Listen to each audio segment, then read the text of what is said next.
শুনছেন সবসময় রেডিও ফুর্তি 88.2 FM। ঘড়িতে সময় রাত 11:59।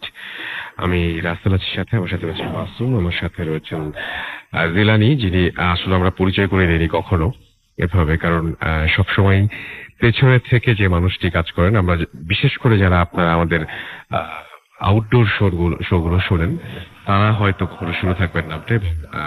আজকেও অক্লান্ত পরিশ্রম করেছেন এতক্ষণ পর্যন্ত, সকাল থেকেই। এখন আমাদের সাথে রয়েছেন স্টুডিওতে, আছেন আমাদের আজকের অতিথিরা, এবং সবাইকে অনেক অনেক অনেক অনেক অনেক অনেক ধন্যবাদ। এখন ঘটনায় চলে যাই, এবং আজকে জাতীয় শোক দিবস আমরা জানি, তো আমরা এখন ঘটনায় চলে যাব, এবং আমরা শুরুতেই আমাদের যে অতিথিরা আছেন তাদের ঘটনা দিয়ে আজকে শুরু করতে চাই। আপনার নামটা একটু প্লিজ বলবেন, এবং আপনি কোথা থেকে এসেছেন যদি আমাদের একটু বলতেন। জি, আসসালামু আলাইকুম ডিয়ার লিসেনার, আমি মীর সাজ্জু, নারায়ণগঞ্জ ফতুল্লা লালপুর থেকে এসেছি। আপনার ঘটনা শুনি আমরা। জি রাসেল ভাই, আমি সরাসরি ঘটনায় চলে যাচ্ছি, প্লিজ। এটা হচ্ছে রাসেল ভাই আপনার নানাকে নিয়ে লেখা। 1985 এর কথা, আমার নানাকে নিয়ে। রাসেল ভাই, আমার নানা এখন মৃত। ওনার নাম ছিল হাজি আলেকচান ব্যাপারী। তো রাসেল ভাই, নানার সস্তাপুরে থাকতো, ফতুল্লা সস্তাপুরে। তো রাসেল ভাই, সে সস্তাপুরের মধ্যে মোটামুটি খুব পপুলার একজন পার্সন ছিল, খুবই পপুলার একজন পার্সন ছিল। এলাকার মোটামুটি সবাই তাকে এক নামেই চিনতো। আচ্ছা। তো রাসেল ভাই তার ছেলের জন্য, মেয়ে দেখার জন্য রাসেল ভাই সে একদিন মেয়ে দেখতে যায়। আচ্ছা। তো মেয়ে দেখতে যাওয়ার পরে সে বাসায় আসে। বাসায় আসার পর মোটামুটি সে সুস্থই ছিল। আসার পর হুট করে সে অসুস্থ হয়ে পড়লো। তো অসুস্থ হয়ে পড়লো, এমন সময় তাকে ডাক্তার, মানে আগে কোনো এই অসুস্থতার কোনো বালাই ছিল না? না, এরকম কোনো সিমটম ছিল না তার। তো রাসেল ভাই হুট করে সে অসুস্থ হয়ে গেল। তো সবাই ইটি করে ডাক্তারের কাছে নিয়ে গেল তাকে। তো ডাক্তাররা তারা কোনো ডিজিজ আর কি রোগ ফাইন্ড আউট করতে পারে নাই, যে তার আসলে রোগটা কি। তো এরকম অনেক ডাক্তার মফস্বল এরিয়াতে যেহেতু সে থাকে, যেমন মফস্বল ডাক্তার আছে, এমবিবিএস বা হসপিটাল, না কোনো মানে রোগ নাই তার কোনো। তো এক পর্যায়ে রাসেল ভাই তাকে 3-4 দিন এরকম কেটে গেল। 3-4 দিন পর রাসেল ভাই সে মোটামুটি বাসায় এখন। তো রাসেল ভাই যেহেতু 1985 এর কথা, 85-র কথা, 1900, সেহেতু রাসেল ভাই ওই সময় কবিরাজ বলে সবাই অনেকেই বিশ্বাস করতো, যেটা এখনকার সমাজে অনেকটা বিলুপ্ত প্রায়। তো রাসেল ভাই এরকম বললো, আমার নানুকে বললো আর কি, যে এমন এমন অমুক জায়গায় একটা কবিরাজ আছে, আপনি দেখান। তো রাসেল ভাই এরকম অনেক কবিরাজি দেখালো, কিন্তু কোনো মানে তার আসলে কি তার রোগটা কি বা তার প্রবলেমটা কি, এটাই ফাইন্ড আউট করতে পারে নাই কেউ। তো এমন সময় রাসেল ভাই মানে তার শরীরের কন্ডিশন আরো খারাপ হয়ে গেছে, প্রায় আজকে 7-8 দিন তার কোনো রোগ ফাইন্ড আউট করতে পারে নাই এখনো। তো এরকম একটা সময় রাসেল ভাই যেমন সকালে ফজরের আজান দিছে, তার কিছুক্ষণের পর নানা অনেক অসুস্থ হয়ে পড়ে। তো অনেক অসুস্থ হয়ে যাওয়ার পরে তো মসজিদের ইমাম সাহেব বা এলাকার মধ্যে, যেহেতু সে একজন ফেমাস পার্সন ছিল, এলাকার সবাই আসার পর বলতেছে যে এই অবস্থা। তো ডাক্তার বলতেছে হয়তো সে আর বেশিক্ষণ থাকবে না আর কি আমাদের মাঝে। তো এরকম সময় রাসেল ভাই মানে মাইক অ্যানাউন্স করে দিল মুয়াজ্জিন। তো সবাই তাকে রীতিমতো দেখতে আসলো, তার বাসা উঠান ভরা মানুষ। এই সময় রাসেল ভাই একজন আসার সময় গেটের সামনে একটা মানে ফকির টাইপের একটা লোক, তার 2 হাত ছিল না, 2 পা ছিল না, সে মানে মাটিতে হামাগুড়ি খাচ্ছে। তো ওই অবস্থায় বলতেছে আজকে এই বাসায় একজন চলে যাবে। আচ্ছা। তো একজন শুনছে, কথাটা শোনার পর বলতেছে কি বলেন আপনি উল্টাপাল্টা, যে আরেকজন ব্যাপারের মতো মানুষ, এত ভালো একজন মানুষ, অনেস্ট মানুষ, সে মারা যাবে মানে বা চলে যাবে মানে আপনি কি বলতেছেন? জান, এই কথা বলে উনি ভিতরে চলে আসছে। সেই সময় সে খুব লাউডলি বলতেছে হ্যাঁ হ্যাঁ চলে যাবে, সে আজকে চলে যাবে। তো এরকম একটা সিচুয়েশন। তো সে বাসায় আসলো, ওই লোকটা, মহিলাটা বাসায় চলে আসলো। আসার পরে মানে সবাই যেহেতু কান্নাকাটি করতেছে বা এরকম করতেছে, তো সবার সামনে বললো যে এমন এমন, বাইরে একটা ফকির বললো যে উনি নাকি আজকে চলে যাবে। তো সাথে সাথে মামারা ছিল, মানে বড় মামা, মেঠো মামা, যারা ছিল সবাই, তারপর মেম্বার ছিল, সবাই মিলে রাসেল ভাই দৌড়ায় বললো যে ফকিরটা কোথায়। তো বলতেছে উনি ওই জায়গায় দেখে আসছি গেটের সামনে। তো সবাই গেটের সামনে গেল। যাওয়ার পরে রাসেল ভাই গিয়ে দেখে যে লোকটা মোটামুটি অনেক দূর, হামাগুড়ি খেতে অনেক দূর চলে গেছে।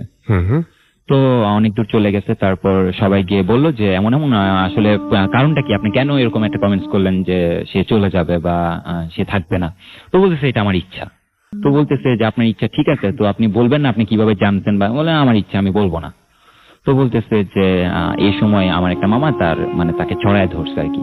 তো সে হামাগুড়ি খাচ্ছিল, তার হাত নাই পা নাই।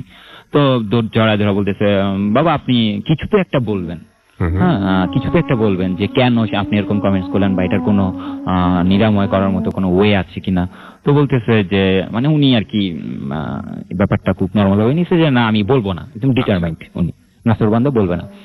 তো এই সময় আমার মামা তাকে অনেকটা জড়ায় ধরে বলতেছে যে তোমার যেতেই হবে, আপনার যেতেই হবে আমার বাবার কাছে, আপনি চলেন। তো বলতেছে অনেক সবাই যখন ধরাধরি করছে তখন সবাই ওনাকে কোলে করে নিয়ে নানার কাছে নিয়ে গেছে। তো উনি বলতেছে না আমি করবো না, অনেক রিকোয়েস্টের পর উনি বলতেছে আচ্ছা ঠিক আছে আমি করব, তবে আমার কিছু শর্ত পালন করতে হবে। কি শর্ত? শর্তটা হচ্ছে যে আমাকে একটা মুরগির বাচ্চা এনে দিতে হবে, এমন মুরগির বাচ্চা এনে দিতে হবে যে এক মুরগির এক বাচ্চা। তো পরে বলতেছে যে এক মুরগি এক বাচ্চা, আচ্ছা ঠিক আছে আমরা ব্যবস্থা করতেছি। তো রাসেল ভাই এর মধ্যে আমার নানু মানে শখে সে মুরগি পালতো আর কি। তো একটাই মুরগি পালতো, তো মুরগির অনেকগুলোই বাচ্চা ছিল, প্রায় 9টা বাচ্চার মতো ছিল। তো আসলে বিভিন্ন কারণে আর কি রাসেল ভাই তার সম্পূর্ণ মুরগির বাচ্চাগুলো মারা যায় আর কি, একটাই মুরগির বাচ্চা বেঁচে থাকে। তো মুরগির বাচ্চা বললে ভুল হবে রাসেল ভাই, মোটামুটি বাচ্চাটা একটু বড় মুরগি আর কি, মানে একটু বড় হয়েছে আর কি এরকম, বাট এক মুরগির এক বাচ্চা আর কি।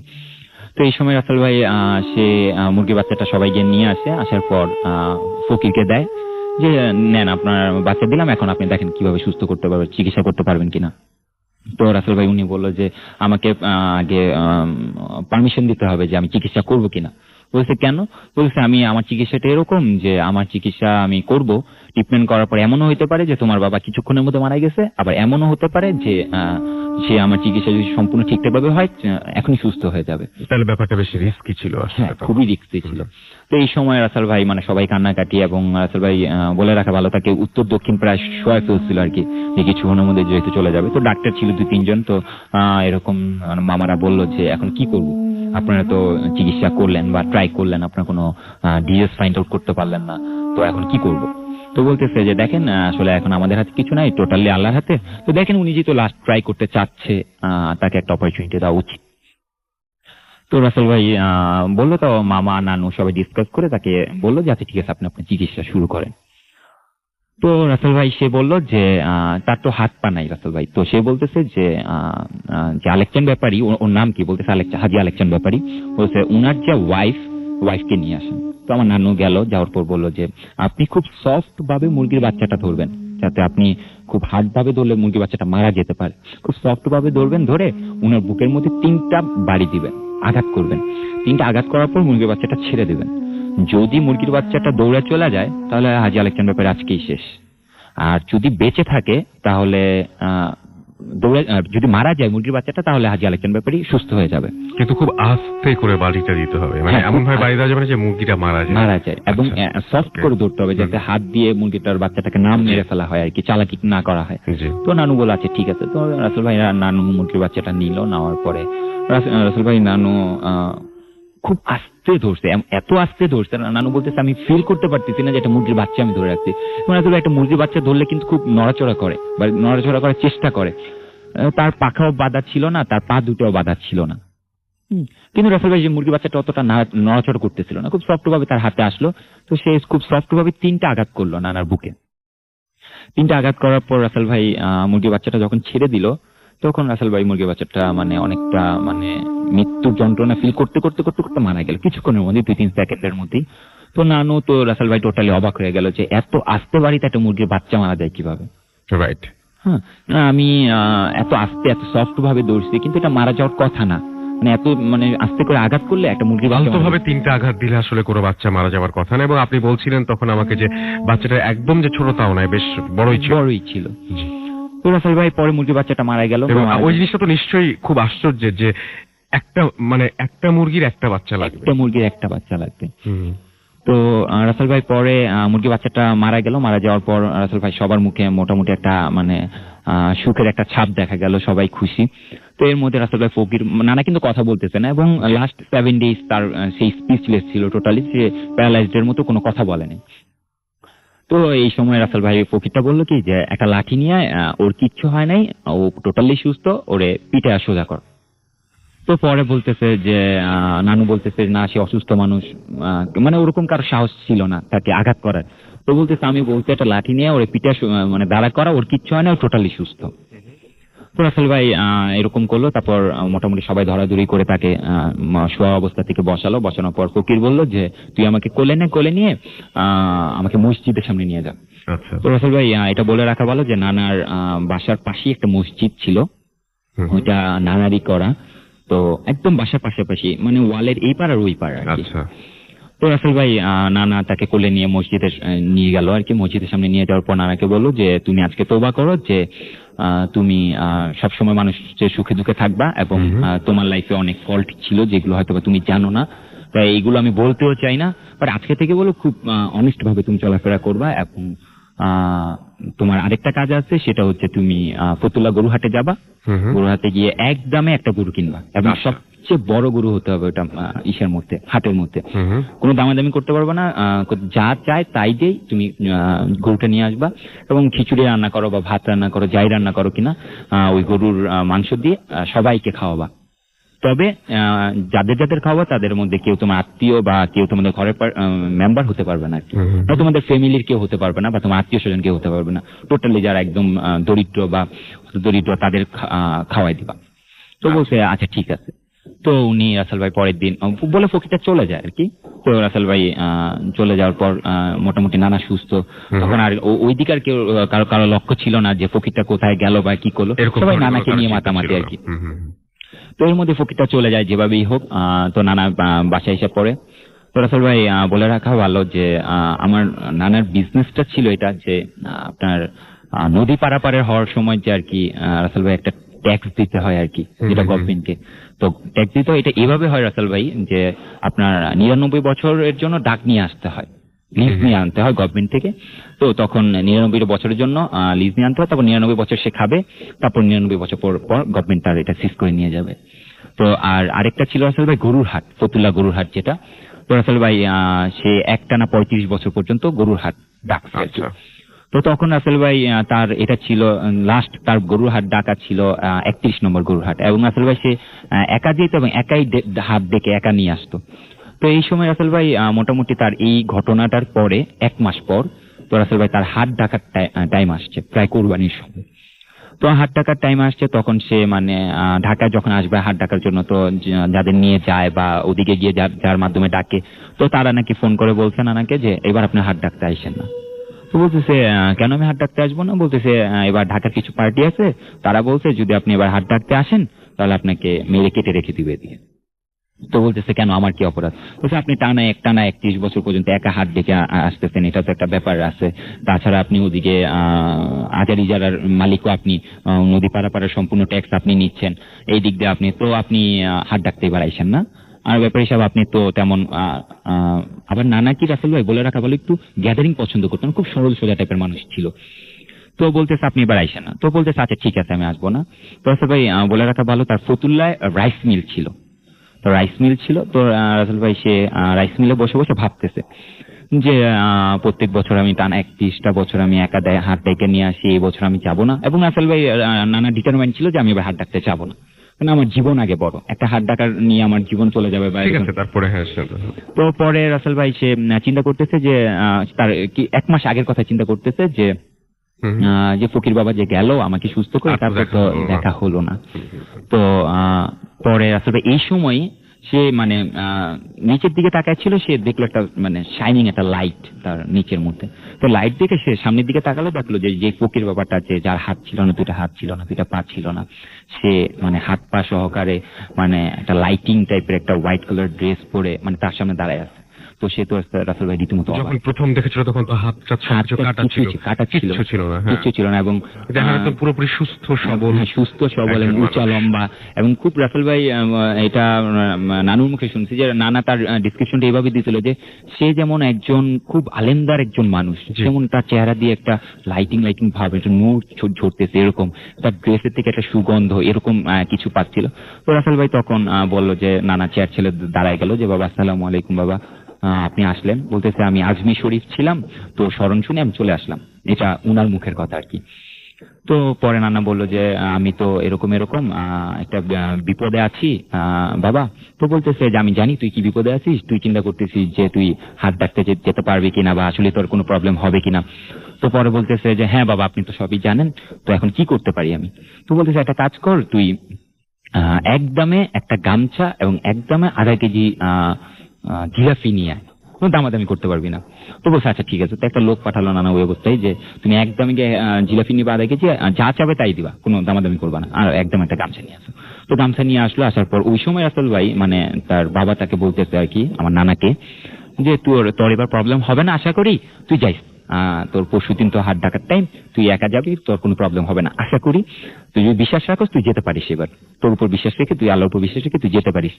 তো বলছে আচ্ছা ঠিক আছে। তো গামছা নিয়ে আসলো। গামছা নিয়ে আসার পর বাবাকে দিবে, এই সময় বাবা একটা তবজি বের করলো, কাঠের তবজি। হ্যাঁ তসবি। তো বের করে বললো যে এই কাঠের তবজিটা দিলাম তোমাকে, তুমি সবসময় আল্লাহর নাম নিবা এটা নিয়ে, এবং মানে রীতিমতো প্রত্যেক দিনই তুমি এটা নিয়ে আর কি ইবাদত করবে আর কি। তো পরে বলছে আচ্ছা ঠিক আছে, এবং এটা কোনোদিন ভুলে এমন কোনো দিন যাতে না হয় যে তুমি পড়ো নাই, এরকম যাতে কোনো দিন না হয়। বলছে আচ্ছা ঠিক আছে। তো তারপর লোকটা চলে আসলো। আসার পর গামছা এবং তাকে যে জিলাপি এই দুইটা দিল নানার হাতে, নানা তার হাতে বুঝাই দিল। তো বুঝাই দেওয়ার পর সে নানাকে বললো ওই দেখ তোর মেশিনটা কি সুন্দর চলতেছে। তো নানা যখন রাসেল ভাই মেশিনের দিকে তাকালো, তখন উল্টাভাবে ঘুরে দেখে উনি নাই, টোটালি ওই জায়গা থেকে মুভ। রাসেল ভাই নানা ওই অবস্থায়, এখন তো সুস্থ নানা হামাগুড়ি দিয়ে দেখলো যে না আসলেই কেউ নাই। তো রাসেল ভাই সে দৌড়ায় গেল, মানে তার মিল থেকে দৌড়ায় রাস্তায় গেল, রাস্তায় গিয়ে ডানে তাকায় নাই, বামে তাকায় নাই, কোথাও নেই।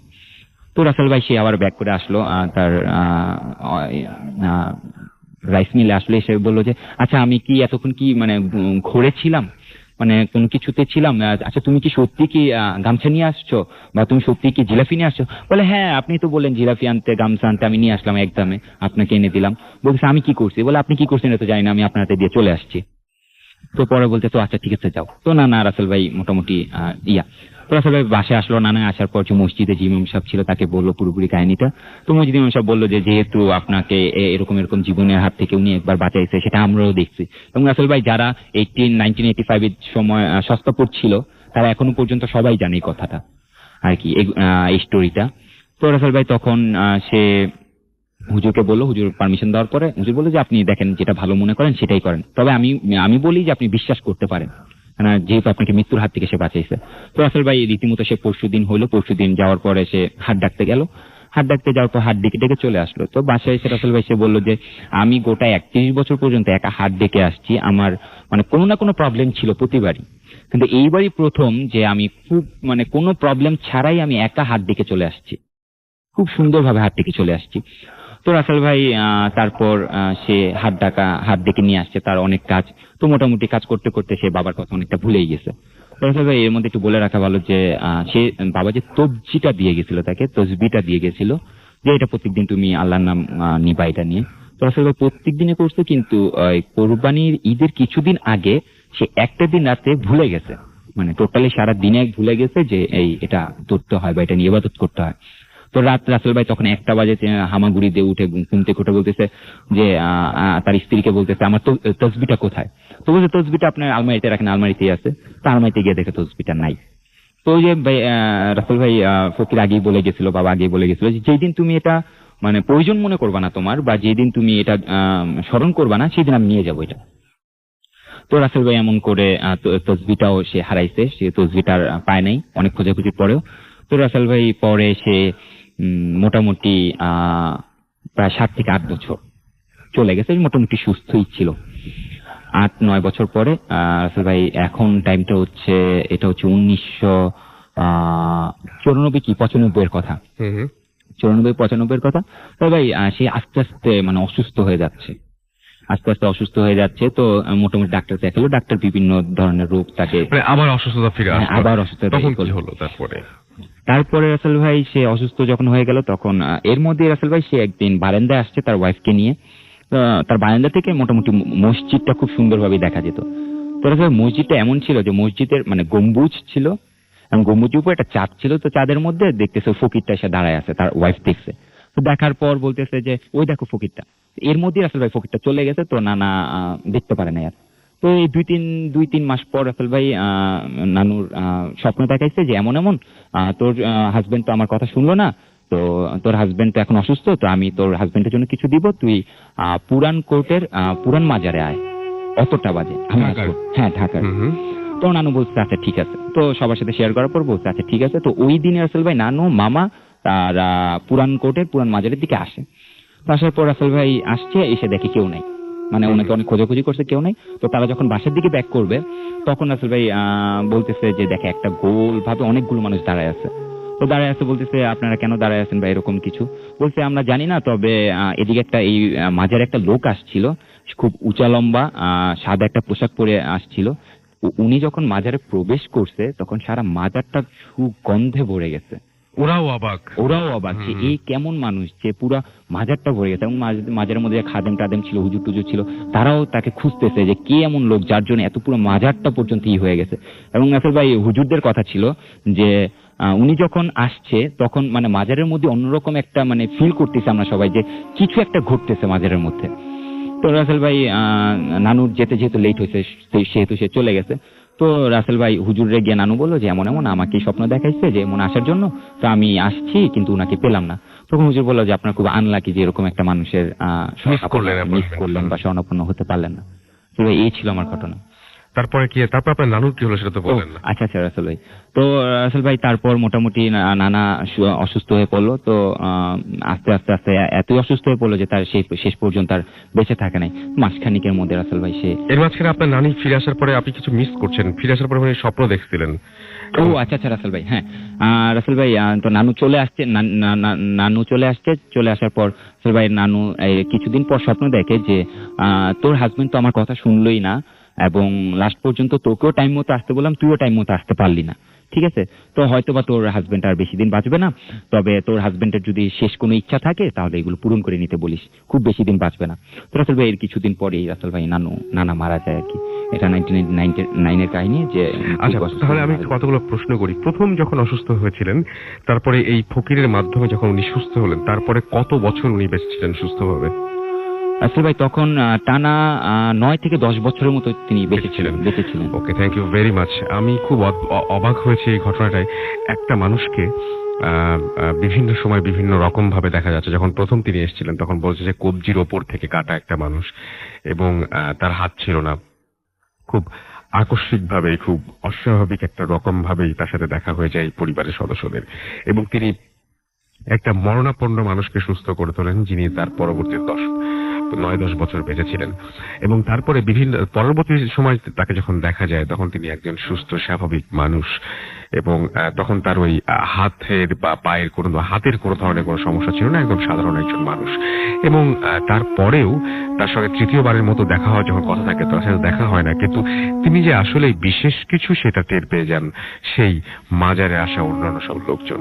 তো ঘটনাটা যত না, আমি বলবো না যে ভয়ের, ঘটনাটা খুব অদ্ভুত এবং কেন তার যদি বলি, অনেকে হয়তো বলবেন যে অদ্ভুত বলেই কি ঘটনাটা সিলেক্ট করা হয়েছে। হ্যাঁ, ঘটনাটা সিলেক্ট করা হয়েছে এই কারণেই, এই ঘটনাটা অদ্ভুত এবং এই ঘটনাটা যা ঘটেছে সেটা নর্মাল না। রাইট, ওকে। সো আমি দেখতে পাচ্ছি সাইফুল ইলোরা আমাদের হলি ক্রিসেন্ট স্কুল বনশ্রী থেকে আমাদের SMS করেছেন, ভূতাদের অনেক ভালো লাগে। অভি আমাদের SMS করেছেন বোটবাজার থেকে। কবির আমাদেরকে বলছেন যে ঘটনাটা দুর্দান্ত ছিল। হ্যাঁ, আমার কাছে খুব ভালো লেগেছে, এবং অনেক লম্বা একটা ঘটনা, একটা ঘটনা প্রায় 2টা ঘটনার সমান। সাইফ আমাদের ফার্মগেট থেকে SMS করেছেন এবং আমাদেরকে, এবং তিনি বলছেন যে তিনি বলছেন যে তার বিশ্বাস হয় না তার ঘটনা, তার SMS পড়া হবে বা এরকম টাইপের কিছু একটা বোধ হয়। তার আগে চলে গেল SMSটা। আমাদেরকে SH আবরার হবিগঞ্জ থেকে, হাজারিবাগ থেকে SMS করেছেন এবং বার্থডে উইশ করেছেন। এছাড়া বার্থডে উইশ করেছেন দেখতে পাচ্ছি আদিত্য, SH ডালিম, সিফাত জাহান, এছাড়াও নিসা আমাকে বলছেন যে সারপ্রাইজড হয়েছেন উনি অনেক, কেন তার বিষয় লিখেন নাই। আমাদেরকে জ্যাকলিন নাটো থেকে এসএমএস করেছেন, জিহাদ আমাদের খিলগা থেকে এসএমএস করেছেন, বার্থডে উইশ করেছেন, মুইন আমাদের সাথে আছেন, এছাড়াও আমাদের এখানে দেখতে পাচ্ছি আনিকা, লাবণ্য এবং সুজানা আমাদের সাথে খুলনা থেকে জয়েন করেছেন, সাকিব আমাদের সাথে জয়েন করেছেন। আজকে বার্থডে দিনে অনেক গালি শুনতে হতো যদি খুলনাবাসীরা আজকে না শুনতে পেতেন। তো ভালো লাগছে যে আপনারা খুলনা থেকে লিখছেন এবং খুলনা থেকে আরো বেশি বেশি ঘটনা চাই। হ্যাঁ, খুলনা থেকে অনেক অনেক ঘটনা চাই। আবার রনি সিলেট থেকে আমাদের এসএমএস করেছেন আমাদেরকে দেখতে পাচ্ছি, আজমল, সিদ্দিক খান এসএমএস করেছেন, এছাড়াও ডিপি নাথ এসএমএস করেছেন। আমাদের আরো অনেকে এখানে কিন্তু এসএমএস করেছেন। আপনি যদি এসএমএস করতে চান মোবাইলের মেসেজ অপশনে গিয়ে টাইপ করুন ফুর্তি, FORT ফুর্তি, স্পেস দিয়ে লিখুন আপনার নাম, স্পেস দিয়ে আপনার মেসেজ পাঠিয়ে দেন 9840 নাম্বারে। আমাদের ইমেল করতে চাইলে আমাদের ইমেল অ্যাড্রেস হচ্ছে futfm@radiofurti.fm, which is bhtfm@radiofurti.fm। তার নাম, ঠিকানা এবং ফোন নাম্বার সহ আপনার জীবনে ঘটে যাওয়া বা আপনার জানা সেরা ঘটনা পাঠিয়ে দিন আমাদের কাছে। ঘটনার শুরুতে প্লিজ উল্লেখ করুন যে আপনি ঘটনাটি স্টুডিওতে এসে শেয়ার করতে চান নাকি আপনি চান যে আপনার ঘটনাটা আমরা পড়ে শোনাই। আর যারা আমাদেরকে ফেসবুকে আমাদের সাথে কানেক্ট থাকতে চান চলে যান www.facebook.com/radio.furti এবং www.facebook.com/bothfm.russell। সো মাসুম ভাই, 5টা বছর চলে গেল, রাইট? 5টা বছর চলে গেল এবং 5টা বছরের মধ্যে অনেক ঘটনাই ঘটেছে আমাদের। সেটাই, আমরা যে যত প্রশংসা পেয়েছি, আমরা অনেক গালাগালিও শুনেছি, বাট আপনারা যে সবসময় আমাদের সাথে আছেন সেটা টের পেয়েছি এবং সেটাই আমাদের সবচেয়ে বড় ব্যাপার, তাই না? অনেক বড় একটা পাওয়া। হ্যাঁ, সেটাই। 13 তারিখে আমরা আপনাদের কাছে আসিনি, একটু বেশি বেশি হয়ে যেত আসলে। তো আজকে যেহেতু প্রোগ্রামটা শুক্রবারই হয়, সেটাই ঠিক রেখেছি এবং আপনারা আশা করছি যে অনেক অনেক অনেক ঘটনা আমাদেরকে পাঠাবেন এবং এই 5 বছর যেভাবে এসেছেন ভবিষ্যতে আমরা যাবো। কিন্তু এখন কি মনে হচ্ছে যে 5টা বছর চলে গেছে, অনেকটা সময়, এবং অনেকটা সময় চলে গেছে, বিজ্ঞাপন বিরতির সময় চলে আসছে, তাই না? একটা বিজ্ঞাপন বিরতি নিতে হবে। এটা হ্যাঁ বলেছে মাসুম, আমি কিন্তু জাস্ট জিজ্ঞেস করছি। তো আমরা একটা বিজ্ঞাপন বিরতি, মাসুম ভাই বলেন, আমরা একটা বিজ্ঞাপন বিরতিতে যাচ্ছি। বিজ্ঞাপন বিরতি। ওকে।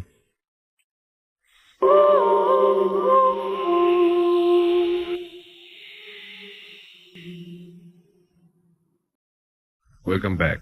শুনছেন সবসময় রেডিও ফুর্তি 88.2 FM, বাংলাদেশের সর্ববৃহৎ রেডিও নেটওয়ার্ক। আমি রাসেল আছি সাথে, আমার সাথে রয়েছে মাসুম এবং আজকের অতিথিরা। চলে যাচ্ছে একটা ঘটনা, যে ঘটনাটি আমাদের একজন লিসেনার পাঠিয়েছেন আমাদেরকে এবং সেই ঘটনাটাই আমরা আপনাদেরকে পড়ে শোনাচ্ছি। আর সেই সাথে জানিয়ে দিচ্ছি যে 5টা বছর আমাদের চলে গেছে এবং 5টা বছরের মধ্যে আপনাদের অনেক তৃপ্তি অতৃপ্তি যাই থাকুক না কেন, আমাদের জন্য দোয়া করবেন, আমাদের প্রত্যেকের জন্য দোয়া করবেন, আমার জন্য দোয়া করবেন, মাসুমের জন্য দোয়া করবেন। আমরা যেন সবসময় আপনাদের পাশে থাকতে পারি এবং শুক্রবার সপ্তাহে একটি রাত যেন আপনাদের আনন্দ দিতে পারি এবং এই দোয়াটাই করবেন এবং আশা করছি যে আপনারা সবসময় আমাদের সাথে থাকবেন। পড়ছি ঠিক যেভাবে লিখেছেন সেভাবেই। হ্যালো রাসেল ভাই, প্রথমে আপনার সুস্থতা কামনা করি। আমি ভূত এফএমের একজন নিয়মিত শ্রোতা। পড়াশোনার জন্য মাঝে মধ্যে 2-1টা এপিসোড বাদ দেওয়া ছাড়া আমি 2010 সাল থেকে আপনাদের সাথে আছি। আজ আমি আপনাদের আমার নিজের জীবনে ঘটে যাওয়া একটা ঘটনা জানাতে চাই। ঘটনাটা আপনাদের কাছে কেমন লাগবে আমি জানি না, তবে অভিজ্ঞতাটা আমার কাছে যেমন ভয়ের তেমনই। ব্যক্তিগত কারণে আমি এই স্টুডিওতে আসতে পারছি না, তবে ভালো লাগলে পড়ে শোনাবেন। আর বেশি কথা না বলে আমি সরাসরি আমার ঘটনায় যাই। ঘটনাটি ঘটে ভারতের কলকাতায়, যদিও আমার বাস বাংলাদেশের রাজশাহীতে। কলকাতায় আমার একজন পিসি থাকেন। সালটা 2013, দুর্গাপূজার সময়ের কথা। আমার পিসির অত্যন্ত জোরাজুরিতে আমি পুজোর ভেতর কলকাতা যাই, তাদের সাথে পুজো কাটাবো বলে। তখন মিশর রহস্য নামে একটা সিনেমা মুক্তি পেয়েছে। সেদিন ছিল অষ্টমী। সকাল থেকেই আমার পিসির ছেলেটি আমার কাজিন বায়না ধরলো যে সিনেমা দেখবে। আমার পিসির একটাই ছেলে। আমি বিকাল নাগাদ কাজিনকে নিয়ে বেরিয়ে পড়লাম। সিনেমা দেখে আমরা কলকাতার রাস্তায় ঘুরে ঘুরে বিভিন্ন প্যান্ডেলের পুজো দেখছিলাম। এভাবেই রাত 10টা বেজে গেল। সে সময় কলকাতা সহ অনেক জায়গায় বেশ বৃষ্টি হচ্ছিল। হঠাৎ খুব জোরে বৃষ্টি নামলো। আমার কাজিনের কিছু শারীরিক সমস্যার কারণে তার বৃষ্টিতে ভেজা একেবারেই মানা ছিল। আমরা দুজন একটা গাছের নিচে দাঁড়ালাম। ওকে গাছের নিচে দাঁড় করিয়ে রেখে এসে আমি রাস্তায় আসলাম রিক্সা বা ট্যাক্সি কিছু পাওয়া যায় কিনা তার খোঁজে। কলকাতার গলি রাস্তায় হরদম হাতে টানা কিছু না কিছু পাওয়া যায় এবং হাতে টানা রিক্সা চলাচল করে। তাই এই বৃষ্টির ভেতরে একটা রিক্সা পেয়ে গেলাম। ভাড়া মিটিয়ে আমার ভাইকে প্রথমে উঠিয়ে দিয়ে আমি যেই রিক্সায় উঠতে যাব তখন রিক্সাওয়ালা বলে উঠল, 2 জন পারবো না বাবু। আমি তখন বললাম, সে কি গো, আমরা 2 জন হালকা পাতলা মানুষ, তুমি 2 জনকে টানতে পারবে না? সে বলল, আজ্ঞে না বাবু, ক্ষমা করবেন, আমি 2 জনকে পারবো না, আপনি অন্য কাউকে দেখুন। আমি ভাড়া বেশি দিতে চাইলেও সে অগত্যা অন্য রিক্সা দেখে আমরা বাড়ির পথ ধরলাম। কিন্তু একটা জায়গায় আমার খটকা থেকেই গেল। এখানে বলে রাখি, আমি ও আমার ভাই দুজনেই হালকা পাতলা, আর সেই রিক্সাওয়ালাটা ছিল বেশ শক্ত সমর্থ। তাহলে কেন সে একজনের বেশি 2 জন নিতে নারাজ? যা হোক, বাড়ি গিয়ে পিসিদের সাথে মজা ঠাট্টায় ব্যাপারটা ভুলেই গেলাম। তারপরে বেশ কয়েকদিন কেটে গেল। এর মাঝে কিছুই হয়নি। একদিন হঠাৎ আমার এক আত্মীয়ের সাথে রাস্তা দিয়ে হেঁটে ফিরছিলাম। একটা মোড়ের ওপর কিছু কোলাহল শুনতে পেলাম। মনে হলো কেউ যেন ঝগড়া করছে। গিয়ে দেখি সেই রিক্সাওয়ালাটি 2 জন মোটা লোকের সাথে কি যেন নিয়ে ঝগড়া করছে। কিছুক্ষণ বাদে বুঝলাম সেটা হচ্ছে যে মোটা 2 জন লোক রিক্সায় উঠতে যাচ্ছে, তিনি একজনের বেশি ভাড়া নেবেন না জানিয়ে দেন। এই নিয়ে তাদের ঝগড়া। কিছুক্ষণ বাদে ঝগড়া থামলে আমার সেই আত্মীয়টি আমার কাছ থেকে বিদায় নিয়ে চলে গেলেন এবং আমি বাড়ি ফেরার ইচ্ছা করেই সেই রিক্সাটি ঠিক করলাম। এবার একা ছিলাম, তাই তিনি আপত্তি করলেন না। তবে একটা কথা শুধু বললেন, বাবু, ডান দিকে বসুন, বাম দিকে বসবেন না। ব্যাপারটা আমার কাছে কিছুটা অদ্ভুত লাগলেও তখনকার মতো চুপ হয়ে গেলাম এবং গলি রাস্তা দিয়ে রিক্সা চলছে, কিন্তু রাস্তা জায়গায় জায়গায় ভাঙা থাকার কারণে তাতে রিক্সার চাকা পড়ে বেশ ঝাঁকি লাগছিল। এখানে বলে রাখি, আমি বাঁহাতি, তাই ডান দিকে থাকার কারণে ঝাঁকি বাঁচাতে ডান হাত দিয়ে রিক্সা ধরে বসে থাকতে আমার একটু অসুবিধাই হচ্ছিল। তাই আমি রিক্সাওয়ালার কথা অমান্য করে যেই বাম দিকে বসতে গেছি, অমনি গোয়ানির মতো একটা আওয়াজ আমার কানে আসলো আমার বাম পাশ থেকে। আওয়াজটা এমন ভাবে আসলো যেন অদৃশ্য কেউ আমার পাশে বসে আছে। আমি যেন ধাক্কা দিয়েছি তাকে, তাই সে যেন বিরক্তি সূচক ওইরকম একটা আওয়াজ করলো। আওয়াজটা ঠিক কেমন ছিল তা কানে আজও বাজে, কিন্তু তা ভাষায় বোঝানো আমার সক্ষমতা নেই। ভয় না পেলেও বেশ ভোরকে গিয়ে আমি আবার রিক্সার ডান দিকে সরে বসলাম। এই চিন্তাটা মাথা থেকে তাড়ানোর জন্য আমি সিগারেট ধরানোর কথা ভাবলাম। সিগারেট বের করে মুখে দিয়ে আমি যেমনি গ্যাস লাইটটা ধরিয়েছি, তখনই আমার মনে হলো অত্যন্ত গরম বাতাসে আমার গালে এসে লাগলো এবং বাতাসটা আসলো ঠিক আমার বাম পাশ থেকে, যেখানে কেউ বসে নেই। আর তখনই খেয়াল করলাম আমার গ্যাস লাইটটাও নিভে গেছে। প্রথমবার ব্যাপারটা গায়ে না মেখে আবার গ্যাস লাইটটা ধরলাম। এবারও একই ঘটনা।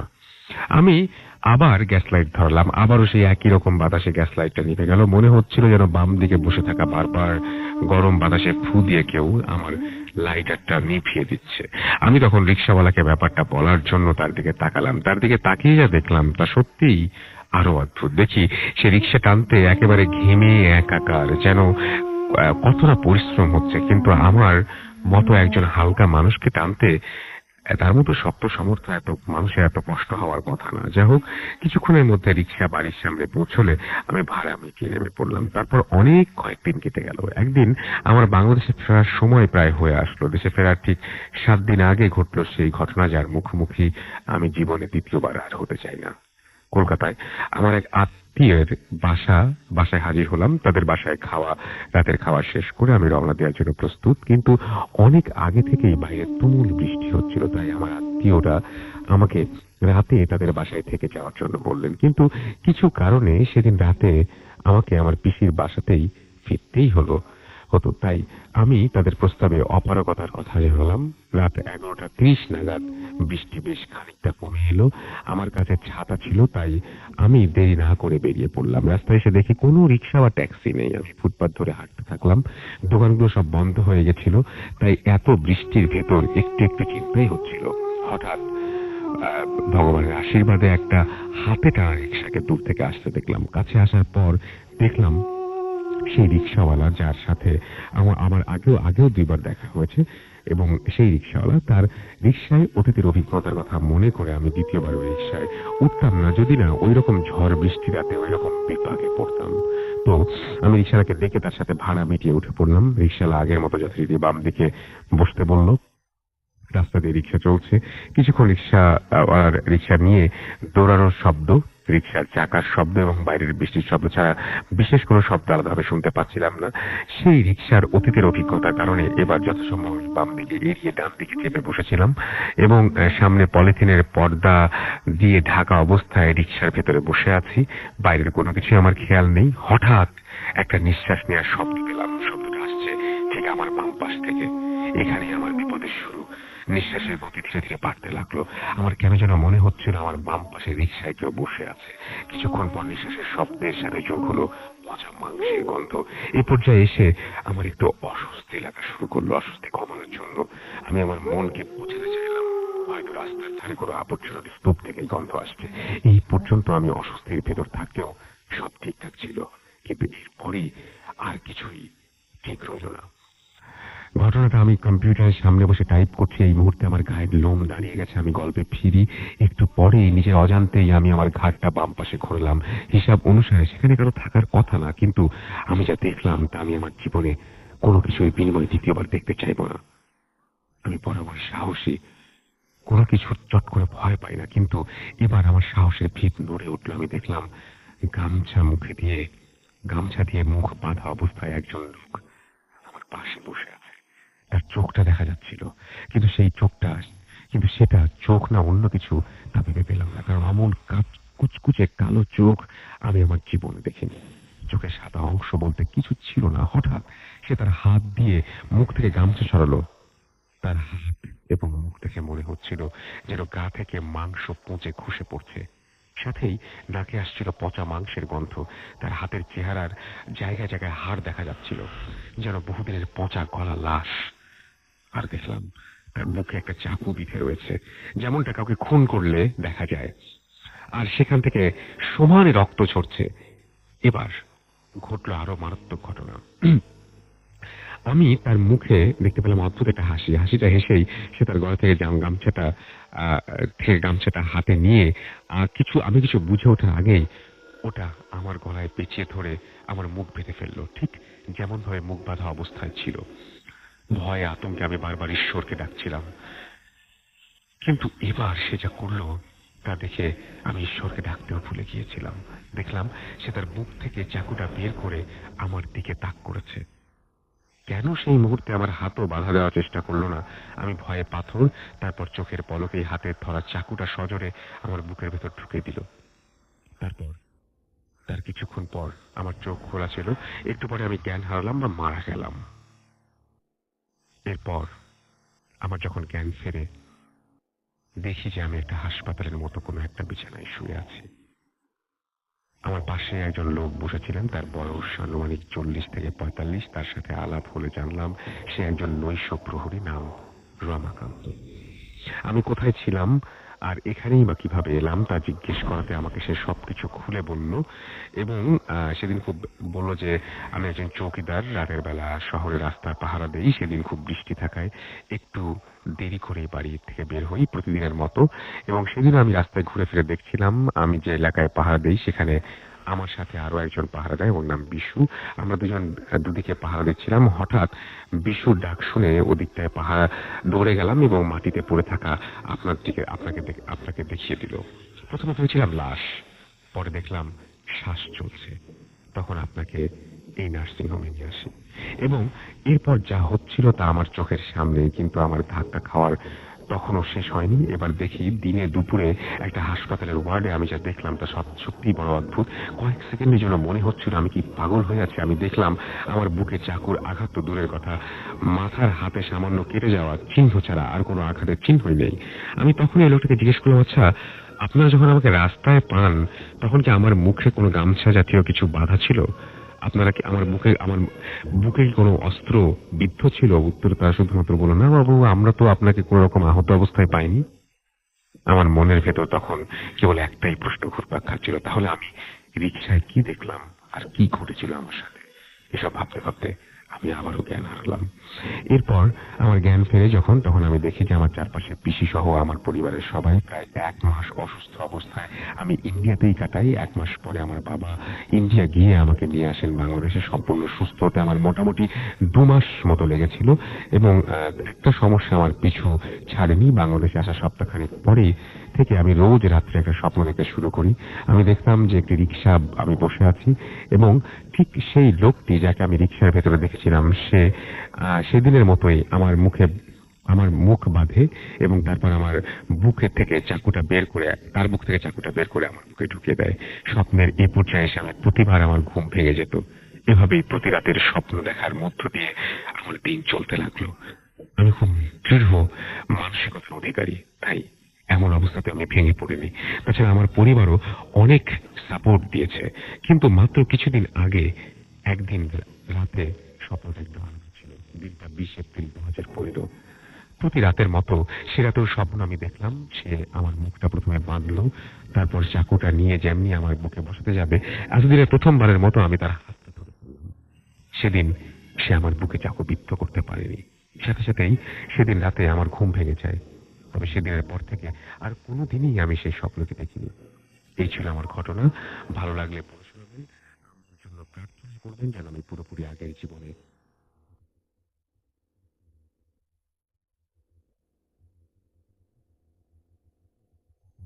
যাচ্ছি। ফিরে আসছি একটু পরে।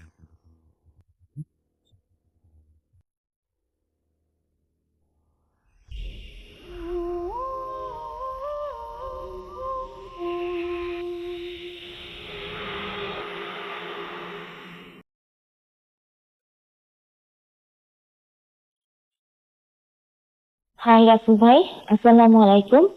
আমি আফরিন বলছি মিরপুর থেকে। আমি আপনার প্রোগ্রামের খুব বড় একজন ফ্যান বলতে পারেন। আমি আপনার প্রোগ্রাম সবসময় শুনি, ভোটাতে আমার খুব ভালো লাগে। তো আজ আমি আমার লাইফের ছোট একটা ঘটনা আপনাদের সাথে শেয়ার করতে চাচ্ছি। আমার এই ঘটনাটা 2012 জানুয়ারি লাস্ট উইকের দিকের কথা। তো তখন আমি 7 মান্থ প্রেগনেন্ট ছিলাম। তো সিক থাকার কারণে আমি প্রায় তাড়াতাড়ি শুয়ে পড়তাম, বাট আমার হাজব্যান্ড অনেক রাত থেকে কাজ করতো ল্যাপটপে। তো এই ক্ষেত্রে বলে রাখি যে আমাদের বাসার বেডরুম থেকে ডাইনিং টেবিলটা, মানে ডাইনিং স্পেসটা 10 থেকে 12-13 হাত দূরে হবে। বিশেষ করে বিছানা থেকে ডাইনিং টেবিলটা 6 ফুট দূরত্ব হবে। তো বিছানায় শুলে ডাইনিং টেবিলের কিছু অংশ দেখা যেত। তো আমার হাজবেন্ড ডাইনিং টেবিলে বসে কাজ করতো, আমি বিছানায় শুয়ে শুয়ে ওকে দেখতে পেতাম। তো ও আমাদেরকে পিঠ দিয়ে বসে কাজ করতো। তো আমি প্রায় রাতে শুয়ে শুয়ে ওকে দেখতাম। কখনো রেডিওতে গান শুনতাম, কখনো গান শুনতে শুনতেই এভাবে ঘুমিয়ে পড়তাম। তো ওই রাতে আমি এভাবে দেখছি ও বসে বসে কাজ করছে, আমি রেডিওতে গান শুনছি, কখন ঘুমিয়েছি আমি ঠিক মনে নেই। 12টা কি 12:30 হবে। তো ঘুমিয়ে পড়ার পর হঠাৎ আমি স্বপ্নে দেখলাম যে আমার বেডরুমটা হালকা অন্ধকার, মানে হাতছা আলো। আমার হাজবেন্ড আসলো, এসে বিছানায় উঠলো, উঠে সে আমার পাশে শুয়ে পড়লো এবং তার একটা হাত আমার শরীরের উপর রাখলো। এখন সেটা হাত নাকি ঠিক আমি বলতে পারবো না, বাট জিনিসটা এত ভারী ছিল যে আমি ব্যথা পাচ্ছিলাম। তো আমি ওকে বললাম যে তোমার হাতটা সরাও। এই কথাটা বলা মাত্রই আমার হাজবেন্ড, মানে আমি তখন মনে হলো যে না, আসলে ও ও ও ও না, একটা বানর কিংবা বানর আকৃতির কিছু একটা। সে বানর যেমন লাফিয়ে উঠলে যেমন একটা হয়, ওই জিনিসটা ঠিক অমনি ভাবে লাফ দিয়ে উঠে আমার বুকের উপর বসলো। আমার বুকের উপর বসেই আমার 2 হাত চেপে ধরলো বালিশের ওপর। আমার হাত দুটো চেপে ধরলো, আমি হাত দুটো নাড়াতে পারছিলাম না, আমি নিঃশ্বাস নিতে পারছিলাম না, আমি বুকে ব্যথা পাচ্ছিলাম, বাট আমি চিৎকার করে বলতে চাচ্ছিলাম কিন্তু আমি বলতে পারছিলাম না। এবং ওই জিনিসটা আমার মুখটাকে বাঁ দিকে কাত করে বালিশের দিকে চেপে ধরলো এবং এতটা চেপে ধরলো যে মনে হচ্ছিল যে বালিশটা ফেটে যাবে, আমার আমার মাথাটা হয়তো বালিশের মধ্যে ঢুকে যাবে। আমার বা গাল বা কান খুব ব্যথা করছিল, আমি নিঃশ্বাস নিতে পারছিলাম না, আমার বুক দম আটকে আসছিল, আমি হাত নাড়াতে পারছিলাম না। ওই জিনিসটা আমার 2 হাত বালিশের সঙ্গে চেপে আমার ঠিক কবজি বরাবর চেপে ধরে রেখেছে। তো আমি এই স্বপ্নের মধ্যেই হঠাৎ করে, যেহেতু বাঁদিকে কাত করে রাখা, যেহেতু ডাইনিং স্পেসটা বাঁদিকে ছিল, আমি হঠাৎ করে খেয়াল করলাম যে না, আমার হাজবেন্ড তো ডাইনিং টেবিলে বসেই কাজ করছে। তো আমি খুব স্বপ্নের মধ্যে খুব ভয় পেয়ে গেলাম যে আমার হাজবেন্ড ওখানে বসে কাজ করছে, তাহলে এখানে কে? আমি চিৎকার করতে চাইলাম, ওকে ডাকতে চাইলাম, বাট আমি ওকে ডাকতে পারলাম না। আমার গলা দিয়ে কোনো সাউন্ড বের হলো না। স্বপ্নের মধ্যে এরকম এরকম কিন্তু রাসেল ভাই প্রায় হয় যে আমরা স্বপ্নের মধ্যে কিছু বলতে চাই, চিৎকার করতে চাই, বাট এরকম চিৎকার করতে চাইলেও গলা দিয়ে কোনো সাউন্ড বের হয় না। তো স্বপ্নের মধ্যে এরকমই হচ্ছিল, আমি চিৎকার করতে চাচ্ছিলাম, আমার হাজবেন্ডকে ডাকতে চাচ্ছিলাম, বাট আমার গলা দিয়ে কোনো সাউন্ড বের হচ্ছিল না। এবং আমি প্রচন্ড ভয় পেয়ে গেলাম। আমি চোখ বন্ধ করে ফেললাম, চোখ বন্ধ করে আমি স্বপ্নের মধ্যে সূরা পড়তে শুরু করলাম। একদম খুব খুব খুব ফাস্টলি আমি সূরা পড়ছি, বিশেষ করে লা ইলাহা ইল্লাল্লাহ সুবহানাকা পড়তে থাকলাম। তো এইভাবে সূরা পড়তে পড়তে স্বপ্নের মধ্যে সূরা পড়তে পড়তেই আমার ঘুমটা ভেঙে গেল। তো ঘুমটা ভেঙে যাওয়ার পর দেখলাম যে হ্যাঁ, আমি ঠিক স্বপ্নে যেভাবে বালিশের উপর বালিশের দিকে আর কি দু হাত উঁচু করে শুয়েছিলাম ওভাবেই শুয়ে আছি, বাঁদিকেই আমার মুখটা ফেরানো, এবং আমি তাকিয়ে দেখলাম যে আমার হাজবেন্ড চেয়ারে বসে কাজ করছে, তার পিঠটা আমি দেখতে পেলাম। তো রাসেল ভাই, আমি স্বপ্নে একটা ঘুম ভেঙে গেল, মানে স্বপ্নটা ভেঙে গেল, আমার বুক খুব ধড়ফড় করছিল, আমার হার্টবিট ফাস্ট হয়ে গিয়েছিল, আমি আমি নিঃশ্বাস নিচ্ছিলাম খুব বারবার, এবং তখনও আমার স্বপ্ন ভেঙে যাওয়ার পরও আমার মুখ, তখন আমি বিড়বিড় করে লা ইলাহা ইল্লাল্লাহ সুবহানাকা বলেই যাচ্ছি। তো যাই হোক, স্বপ্নটা ভেঙে যাওয়ার পর বুঝতে পারলাম যে এটা একটা ভয়ঙ্কর স্বপ্ন ছিল। আমি একটা স্বস্তির নিঃশ্বাস ফেলবো রাসেল ভাই, বাট আমি স্বস্তির নিঃশ্বাসটা ফেলতে পারলাম না, কারণ ভয়ঙ্কর ঘটনাটা তখনই শুরু হলো। কারণ স্বপ্ন ভাঙার পর আমি যখন চাইলাম যে ও একটা স্বপ্ন ছিল, তো এবার আমি উঠে যাই বা কাত হই, বাট আমি কাত হতে পারলাম না। আমার হাত দুটো তখনও শক্ত করে রাখা বালিশে, এবং সেই ভারী অনুভবটা, সেই ভারী জিনিসটা আমার তখনও বুকের উপর বসে আছে। রাসেল ভাই, মানে আমি আপনাকে এখন বলছি, আমার হাতের লোম সব দাঁড়িয়ে গেছে। আমি আমি আমি সেদিনের সেই ঘটনাটা মনে পড়লে আমি আজও শিউরে উঠি ভয়ে। আমার স্বপ্ন ভেঙে গেছে, আমি পুরোপুরি জেগে গেছি, আমি আমার হাজবেন্ডকে দেখতে পাচ্ছি, আমি আমার নিজের ঘরে নিজের বিছানায় শুয়ে আছি, অথচ স্বপ্নে দেখার সেই ভারী জিনিসটা, সেই বানরের আকৃতি সেই ভারী জিনিসটা তখন আমার বুকের উপর বসে আছে, এবং আমার দু হাত খুব শক্ত করে চেপে ধরে রেখেছে বালিশে, আমার মুখটা বাঁদিকে কাত করা, আমার বা গাল বা কান প্রচন্ড চেপে ধরে রেখেছে। আমি আমার হাজবেন্ডকে চিৎকার করে ডাকতে যাচ্ছি, কিন্তু সেই স্বপ্নের মতোই আমার গলা আটকে যাচ্ছে। আমি তাকে চিৎকার করছি, আমি অনেক চিৎকার করছি, বাট আমার গলা থেকে একটা সাউন্ড বের হচ্ছে না। এবং সবচেয়ে রাসেল ভাই, যেটা সবচেয়ে ভয়ঙ্কর জিনিস, আমি আমার ঠিক কানের কাছে, একদম একজন মুখ নিয়ে কানের কাছে কথা বলে যেরকম অনুভূতিটা হবে, আমি ঠিক সেই রকম অনুভূতিটা পাচ্ছিলাম যে আমার মুখের কাছে, আমার কানের কাছে সেই মুখটা এসেছে এবং একটা গোড়ানির সাউন্ড করছে।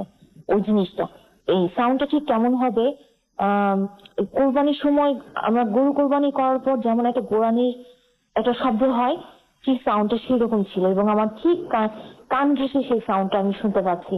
আমি এত ভয় পেয়ে যাই, আসলে এত ভয় পেয়ে যাই যে আমি প্রচন্ড ভয়ে, আমি সবচেয়ে বেশি আমার যেটা আমার সবচেয়ে বেশি ভয় লাগে সেটা হচ্ছে আমার বেবির জন্য, যে আমার বেবিটা না কোনো ক্ষতি হয়ে যায়, বা এটা কি, এটা মানুষ, এটা কোনো জন্তু, এটা কোনো প্রাণী না, এটা কোনো অন্য কিছু। আমি ঠিক ওই মুহূর্তে আমার মাথা কোনো কাজ করছিল না, আমি এক চুলও নড়তে পারছিলাম না, না আমার পা, না হাত, না ঠোঁট, শুধু আমার চোখ দুটো নড়ছিল আর আমার শ্বাস প্রশ্বাস পড়ছিল। তো আমি রাসেল ভাই চোখ বন্ধ করে ফেললাম, যেহেতু আমার হাজবেন্ডকে ডাকতে মানে চাইছি, বাট আমি ডাকতে পারছি না। আমি চোখ বন্ধ করে ফেললাম, এবং আমি যত ছোঁয়া জানি, যত দোয়া জানি, আমি এক নাগারে পড়তে শুরু করলাম, এবং কতক্ষণ এভাবে দোয়া পড়েছি জানি না। দোয়া পড়তে পড়তে পড়তে পড়তে হঠাৎ করে মনে হলো যে আমার শরীরটা খুব হালকা হয়ে গেল। একটা মনে হচ্ছে যে আমি পানির উপর ভেসে বেড়াচ্ছি। এতক্ষণ যেমন মনে হচ্ছিল যে আমার বুকের উপর অনেকগুলো পাথর, বা আমার শরীরের উপর অনেকগুলো পাথর চাপা দিয়ে রেখেছে, কিন্তু হঠাৎ করে মনে হলো যে সবকিছু উধার হয়ে গেল, এবং আমার শরীরটা প্রচন্ড হালকা হয়ে গেল, মনে হচ্ছিল আমি পানির উপর ভেসে বেড়াচ্ছি। তো তখন আমি অনুভব করলাম যে না, আমি হাতটা নাড়াতে পারছি, আমি পাটা নাড়াতে পারছি। তো আমি ফিল করলাম যে ওই জিনিসটা তখন আর আমার বুকের উপর নেই। তো রাসেল ভাই, আমি বিকট একটা চিৎকার দিলাম। আমি আজও জানি না কি করে আমি চিৎকার দিয়ে বিছানা থেকে নেমে এই 10-12 হাত দূরে আমার হাজবেন্ডের কাছে যে আমি পৌঁছেছি, আমি আজও জানি না আমি কেমন করে পেরেছি, আমি বলতে পারবো না। তো যখন আমার সেন্স আসে, তখন আমি ফ্লোরে শোয়া, আমার হাজবেন্ড আমার মুখের মধ্যে পানি ছিটে দিয়েছে, আমার চুল ভেজা, মুখ ভেজা, আমার শাশুড়ি আমাকে ফু দিয়ে যাচ্ছে। তো সবাই আমাকে জিজ্ঞেস করছে যে তুমি কি হয়েছিল, এটা আমি কাউকে কিছু বলতে পারছিলাম না, কারণ আমার এত ক্লান্ত লাগছিল, মনে ছিল আমি অনেক যুদ্ধ করে এসেছি, আমার শরীরটা খুব ক্লান্ত, অবশ লাগছিল। তো তারা আমাকে আমার হাত দেখালো, আমার কবজি, আমার দু হাতের কবজির মধ্যে কালো দাগ হয়ে গিয়েছিল, অনেকক্ষণ দড়ি কিংবা রাবার দিয়ে বেঁধে রাখলে যেমনটা দাগ পড়ে যাবে, ঠিক তেমনটা দাগ পড়ে গিয়েছিল আমার 2 হাতের কবজিতে, আমার গালে, আমার গাল, আমার কান লাল হয়ে গিয়েছিল। মনে হচ্ছিল যে খুব খুব জোরে কেউ আঘাত করেছে। তো সবাই আমার গাল দেখে, আমার হাত দেখে জিজ্ঞেস করছিল যে কি হয়েছে তোমার। ওটা আমি ওই মুহূর্তে কিছু বলতে পারছিলাম না। আমি আবার সেন্স হারিয়ে ফেললাম না ঘুমিয়ে পড়েছিলাম আমি, তাও জানি না। তো সকালের দিকে যখন একটু ভালো লাগলো, আমি আমার শাশুড়িকে সব ঘটনা খুলে বললাম, আমার মাকে বললাম। তো সেখান থেকে আমাকে নিয়ে তারা একজন হুজুরের কাছে গেল। তো হুজুরকে আমি সব বললাম। হুজুর শুনে বললেন যে আসলে এই সময় স্বাভাবিকভাবে মেয়েরা যখন প্রেগনেন্ট থাকে তখন এমনিতেই খারাপ কিছু জিনিসের নজর থাকে। তো হয়তো আমি ভর দুপুরে কোথাও গিয়েছিলাম কিংবা সঙ্গে করে খোলা চুলে বারান্দায় দাঁড়িয়েছিলাম, হয়তো কোনো একটা ভুল আমি করেছি যার কারণে সেই খারাপ জিনিসটার দৃষ্টি আমার উপর পড়েছিল এবং সে আমার এবং আমার বেবির ক্ষতি করতে চেয়েছিল। তো হুজুর বলেছে যে আল্লাহর রহমতে হয়তো সে তোমার কোনো ক্ষতি করতে পারেনি, তুমি এখন সেফ আছো। তো এরপর রাসেল ভাই আমি প্রায় রাতেই ঘুমোতে পারতাম না, আমার প্রেশার খুব হাই হয়ে গিয়েছিল। আমার মনে হতো যে আমি ঘুমালেই বুঝি সেই জিনিসটা এসে আমার বুকের উপর বসবে। তো আল্লাহর রহমতে এরপরে আমি ওই জিনিসটা আর দেখিনি, বা ওই ধরনের স্বপ্নও আমি আর দেখিনি। তার কদিন পরে আমার বেবি হয়, একটা বয় বেবি হয়। আমার বেবিটা আল্লাহর রহমতে অনেক সুস্থ হয়। তো রাসেল ভাই এটাই ছিল এখন আমার ঘটনা। Boot FM, the night comes alive with Gramophone.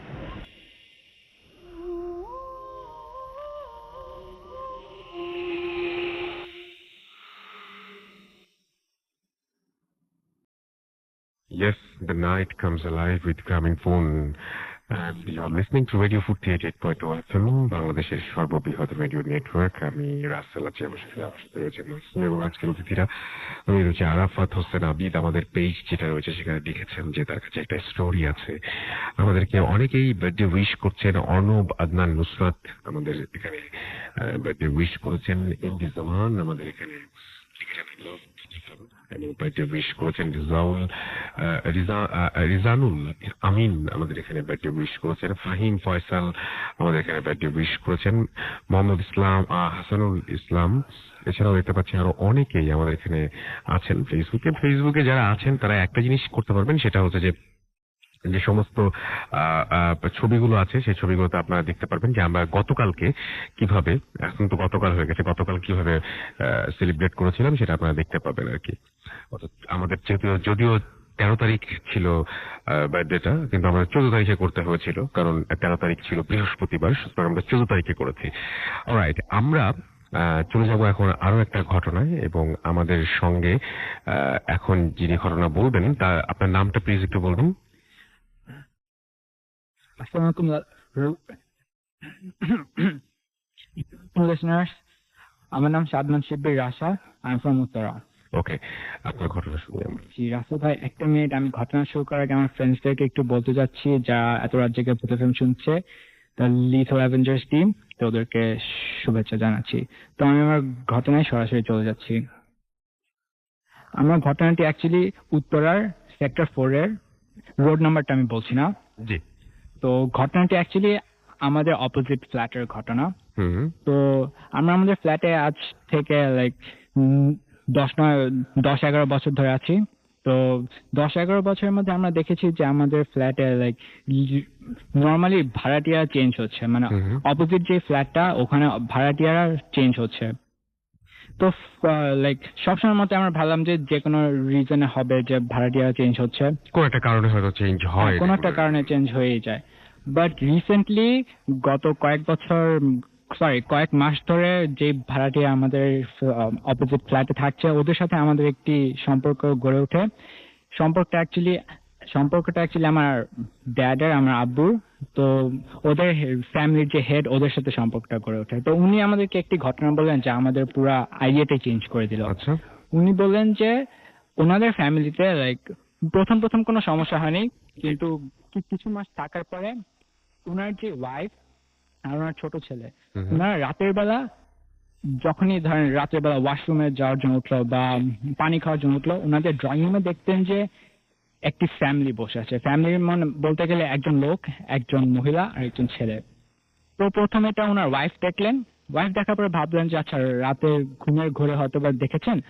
তো মানে উনি এতটা পাত্তা দেন নাই। ঠিক কিছুদিন পরে উনার ছোট ছেলে জিনিসটা দেখার পর ওনার আম্মুকে বললো যে আম্মু হ্যাঁ আমি এরকম একটা কিছু দেখছি। তখন ওনার ওয়াইফ বললো আচ্ছা সামথিং ইজ রং, তো এটা ফ্যামিলির সবার সাথে শেয়ার করো। কিন্তু যেহেতু ফ্যামিলির মাঝে ইন্টারেস্টিং বিষয় হচ্ছে জিনিসটা শুধু ওনার ওয়াইফ দেখতেন আর ওনার ছোট ছেলেই দেখতেন, তো আর কেউ দেখতো না। না। আচ্ছা। তো ওরা তো জিনিসটা নিয়ে পাত্তা দেয় নাই। তো এই রোজার সময় একটা অ্যাকচুয়ালি দুটো কাহিনী হয়েছে। একটি কাহিনী হচ্ছে একদিন ইফতারের মানে সেহরির আগে সবাই যখন উঠবে, তো ঠিক সেহরি টাইম ধরেন আমরা রেগুলারলি উঠি 2:30টার দিকে অথবা 3টার দিকে উঠি একদম। তো ওনারা ঠিক ওঠার আগে লাইক সময়টা হবে 2টা লাইক অ্যারাউন্ড 2:10 এরকম টাইমে ওনারা সবাই শুনলেন যে ওনাদের ডোরের মাঝে, সবাই তো রাতে বেলা রুম লক করে শোয় যে যার রুমে, তো সবার রুমের মাঝে নক শুনলেন অনেকক্ষণ। নকটা অনেক জোরে জোরে, মানে কেউ যদি দরজা ধাক্কা দেয় বাড়ি দেয় যেরকম আওয়াজ হবে ঠিক সেরকম আওয়াজ, কিন্তু আওয়াজটা নকের, যেমন আমরা আমাদের ফিঙ্গার দিয়ে আঙ্গুল দিয়ে যেরকম টোকা দিই নকের, সেরকম নক শুনলেন অনেক জোরে জোরে। তো এটা শোনার পরে সবাই লাইক প্রথম সবাই কি মানে ইতস্তত হচ্ছিলেন, ভাবছিলেন যে হয়তোবা ডাকাত চোর, কিন্তু একটা ওয়ান সবাই যখন দরজা খুললেন দেখলেন যে কিছু নেই, নকটাও থেমে গেল। এটা ছিল একটি ঘটনা। এর ঠিক আমি ঠিক 1 সপ্তাহ বলবো না, 4 থেকে 5 দিনের মাথায় উনার ওয়াইফ একদিন রাতের বেলা ঘুমে থেকে উঠলেন, হয়তো বা কোনো কারণে উনার রুমের দরজা খুলে উনি যেটা দেখলেন যে উনার রুমের সোজাসুজি ডাইনিং স্পেসটা দেখা যায়। উনার রুমের দরজাটা খুলে ডাইনিং স্পেসটা দেখা যায়। তো ডাইনিং স্পেসের ওখানে উনি দেখলেন যে আমাদের বাসায় ধরেন আমরা যারা সার্ভেন্ট রাখি, বুয়া যেটা আমরা বলি, মেড রাখি, তো ওরা যখন ঘর মুছে, তো ঘর মুছার সময় আমরা মানে নর্মালি দেখি যে বসে বসে একটা কাপড় নিয়ে ঘর মুছতেছে। তো উনি ঠিক দেখলেন যে, বলে রাখা ভালো উনাদের বাসায় কোনো মেড ছিল না, ওনারা জাস্ট 5 জন ফ্যামিলি মেম্বার, তার মাঝে ওনার হাজবেন্ড ওয়াইফ আর 3 জন ছেলে মেয়ে। তো উনি দেখলেন যে একজন মহিলা ঠিক জাস্ট ঘর মুছার মতন বসে উল্টা দিক ফিরে উনি ওভাবে বসে আছেন, হাত দিয়ে কিছু একটা ওয়েভ করছেন, নাড়াচ্ছেন, নাড়াতে নাড়াতে লাইক মাটি থেকে জাস্ট 1-2 ইঞ্চি উপরে বাতাসের মধ্যে ফ্লোট করে উনার দিকে চলে আসছেন, মানে ভেসে ভেসে জাস্ট উনি দরজা খুলে দেখেছিলেন ডাইনিং স্পেসের ওখানে, কিন্তু দেখলেন যে ভেসে ভেসে উনার দিকে আসছেন। এন্ড তখন উনি নোটিস করলেন যে ওই মহিলাটার যে বলা যায় কি যে আসছেন ভেসে ভেসে, ওই পায়ের পাতা দুটো, ফিট দুটো লাইক উল্টো। এটা দেখার পর উনি অনেক হরিফাইড হন, অনেক ভয় পান। ভয় পেয়ে সাথে সাথে দরজা লক করে উনি তো চিল্লাচিল্লি শুরু করলেন।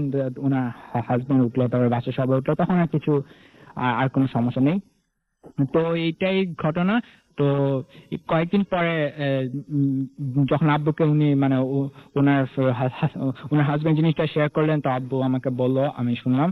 তো ঘটনা এরপর আর কিছু জানা যায় নেই, বাট রিসেন্টলি আমি গত পরশুদিন যেটা দেখেছি, ওনাদের বাসায় 4-5 জন হুজুর নিয়ে আসা হয়েছে, হয়তো বা কোনো কারণে হুজুর নিয়ে আসা হয়েছে। তো এটাই ঘটনা ছিল। এবং এই কারণে হয়তো কেউ থাকে না এবং কোনো না কোনো একটা সমস্যা হয়তো ওই বাসাটায় আছে বলে আপনারা মনে করছেন। হ্যাঁ, এখানে একটা কিছু বলে রাখা উচিত। তো ওনাদের বাসায় যিনি গার্ড, মানে তিনি অনেকদিন ধরে ওনাদের বাসায় চাকরি করছেন। তো ওনার কাছ থেকে শোনা গেল যে উনি এত ডিটেল বললেন না, বাট বললেন যে প্রথম সমস্যা করে না, কিছু মাস থাকার পরে ভাড়াটিয়া কয়েকদিন পরে সমস্যাটা শুরু হয়। আচ্ছা, এবং এই কারণে হয়তো বারবার মানে ভাড়াটিয়া বদলে যায় ওই বাসায়। এখন তো আমরা এটা শোনার পরে এটাই অ্যাজিউম করছেন। এবং এই জিনিসটা হচ্ছে যে আপনারা শুধুমাত্র এই বুয়ার ঘটনাটা পরে জানতে পেরেছেন। হ্যাঁ, বুয়ার ঘটনাটা জানতে পেরেছি। এই ঘটনাটা ঠিক রমজানের রমজান না, এই লাস্ট রমজানের। Okay, thank you very much, thank you আসার জন্য এবং আমাদের সাথে ঘটনা শেয়ার করার জন্য। আমরা দেখতে পাচ্ছি যে অনেকেই আমাদের এখানে SMS করছেন। সুস্মিতা বণিক আমাদের SMS করেছেন এবং জন্মদিনের শুভেচ্ছা জানিয়েছেন ভূত এফএম-এর। আমাদেরকে ফুর্তি রাকিব লিখেছেন, তার কাছে ভালোই লাগছে, ভয় লাগছে ঘটনা আমাদেরকে। এছাড়াও দেখতে পাচ্ছি যে ময়মনসিংহ থেকে অনন্যা লিখেছেন, আমাদের এখানে SMS করেছেন। হিটলার আমাদের এখানে এসএমএস করেছেন, আমাদের এখানে এসএমএস করেছেন রায়হান, এসএমএস করেছেন তনয়, এসএমএস করেছেন আমাদের এখানে দেখতে পাচ্ছি সেজান, এছাড়াও ইথাম আমাদের এখানে এসএমএস করেছেন আমাদের এখানে দেখতে পাচ্ছি মোস্তাক বেইলি রোড থেকে, এছাড়াও SH আবরার আবারও এসএমএস করেছেন, হাসান আমাদের এসএমএস করেছেন আমাদের এখানে কবির জিঞ্জিরা থেকে, এছাড়াও রাকিব আমাদের এখানে এসএমএস করেছেন, ফুর্তি মোহাম্মদ আবির আমাদের এখানে এসএমএস করেছেন ধানমন্ডি থেকে, এছাড়াও আনোয়ার সিলেট থেকে আমাদের এখানে এসএমএস করেছেন আমাদের এখানে দেখতে পাচ্ছি তমা, এবং আমাদের আজকে তার কাছে ভালো লাগছে নারায়ণগঞ্জ থেকে আমাদের মারিয়া এসএমএস করেছেন, স্টোরিগুলো তার কাছে ভালো লাগছে। ভুঁইয়া সাদমান আমাদের এখানে এসএমএস করেছেন এবং তিনি প্রত্যাশা শুনছেন জানিয়ে দিয়েছেন আমাদেরকে। নাবিলা আক্তার আমাদের এখানে এসএমএস করেছেন এবং তিনি বলছেন I am back after long time, এবং অনেকদিন ওয়েলকাম ব্যাক নাবিলা, এবং আশা করছি যে এখন থেকে রেগুলার আপনাকে পেয়ে যাবো। আমাদেরকে এছাড়াও দেখতে পাচ্ছি এহসানুল এসএমএস করেছেন আমাদের এখানে দেখতে পাচ্ছি রিয়াদ, এছাড়াও আমাদের এখানে এসএমএস করেছেন অমিত সরকার, দিনা আমাদের এখানে এসএমএস করেছেন 5 সহ আরো অনেকে। এছাড়াও আমি দেখতে পাচ্ছি যে আমাদের এখানে ফেসবুকে অনেকে এই মুহূর্তে কানেক্টেড আছেন, অনেকেই আমাদের এখানে দেখতে পাচ্ছি যে আজকে এখানে লিখছেন এবং ফেসবুকে কমেন্ট করছেন। আপনাদের নামগুলো আমি পড়ছি। মোহাম্মদ ইমরান খান আমাদের এখানে এসএমএস করেছেন আমাদের এখানে ফারহাদ মাহমুদ এসএমএস করেছেন, নাহিদ এসএমএস আমাদের এখানে কমেন্ট করছেন, নাদিম আলম, এছাড়াও রায়হান আমাদের এখানে এসএমএস করেছেন, মোহাম্মদ মিরর হোসেন আমাদের এখানে কমেন্ট করেছেন। এখানে কমেন্ট করেছেন দেখতে পাচ্ছি MB দীপু আহমদ, রাকিবুল ইসলাম, পিঙ্কু, উর্মি ওয়াজেদ, প্রিন্স হৃদয়, আরিফিন মাসুদ, তারপরে এছাড়াও দেখতে পাচ্ছি যে এখানে আছেন DDJ রুবেল, অনামিকা চৌধুরী আমাদের এখানে রয়েছেন, দেখতে পাচ্ছি শ্যামু রয় কক্সবাজার থেকে, আরো অনেকে। আমি একটু আগে দেখছিলাম যে কেউ একজন আমাদের এখানে লিখেছিলেন, আচ্ছা এই দেখতে পাচ্ছি এখনো আরাফাত হোসেন আবিদ লিখেছেন যে রাসেল ভাই স্টোরি ছিল, তাই না? তো স্টোরি যদি থাকে তাহলে ডেফিনেটলি আপনি আমাদের কাছে পাঠিয়ে দিতে পারেন, সেটা আমাদেরকে পাঠিয়ে দেওয়ার স্টোরি পাঠানোর নিয়ম রয়েছে মোবাইলের ইমেল অ্যাড্রেসে যে চলে যেতে হবে, মানে আমাদের ইমেল অ্যাড্রেসটা মনে রাখতে হবে বা আমাদের ইমেল অ্যাড্রেসটা একটু লিখে ফেলতে হবে আপনাকে, এবং সেই ইমেল অ্যাড্রেসটি হচ্ছে bhutfm@radiofurti.fm, স্পেলিংটা বলে দিচ্ছি BHWTFM@radioforti.fm। আপনার নাম, ঠিকানা এবং ফোন নাম্বার সহ আপনার জীবনে ঘটে যাওয়া বা আপনার জানা শেয়ার ঘটনা লিখে পাঠিয়ে দিন আমাদের কাছে। ঘটনার শুরুতে অবশ্যই উল্লেখ করুন যে এই ঘটনাটি আপনি স্টুডিওতে এসে শেয়ার করতে চান নাকি আপনি চান যে আপনার ঘটনাটা আমরা পড়ে শোনাই। আমরা প্রত্যাশায় থাকি, সবসময় প্রত্যাশায় থাকি, এই 5 বছর ধরে প্রতিটা দিন আমরা প্রত্যাশায় থেকেছি আপনাদের কাছ থেকে ভালো একটা গল্পের আশায় বা ভালো একটা ঘটনার আশায়।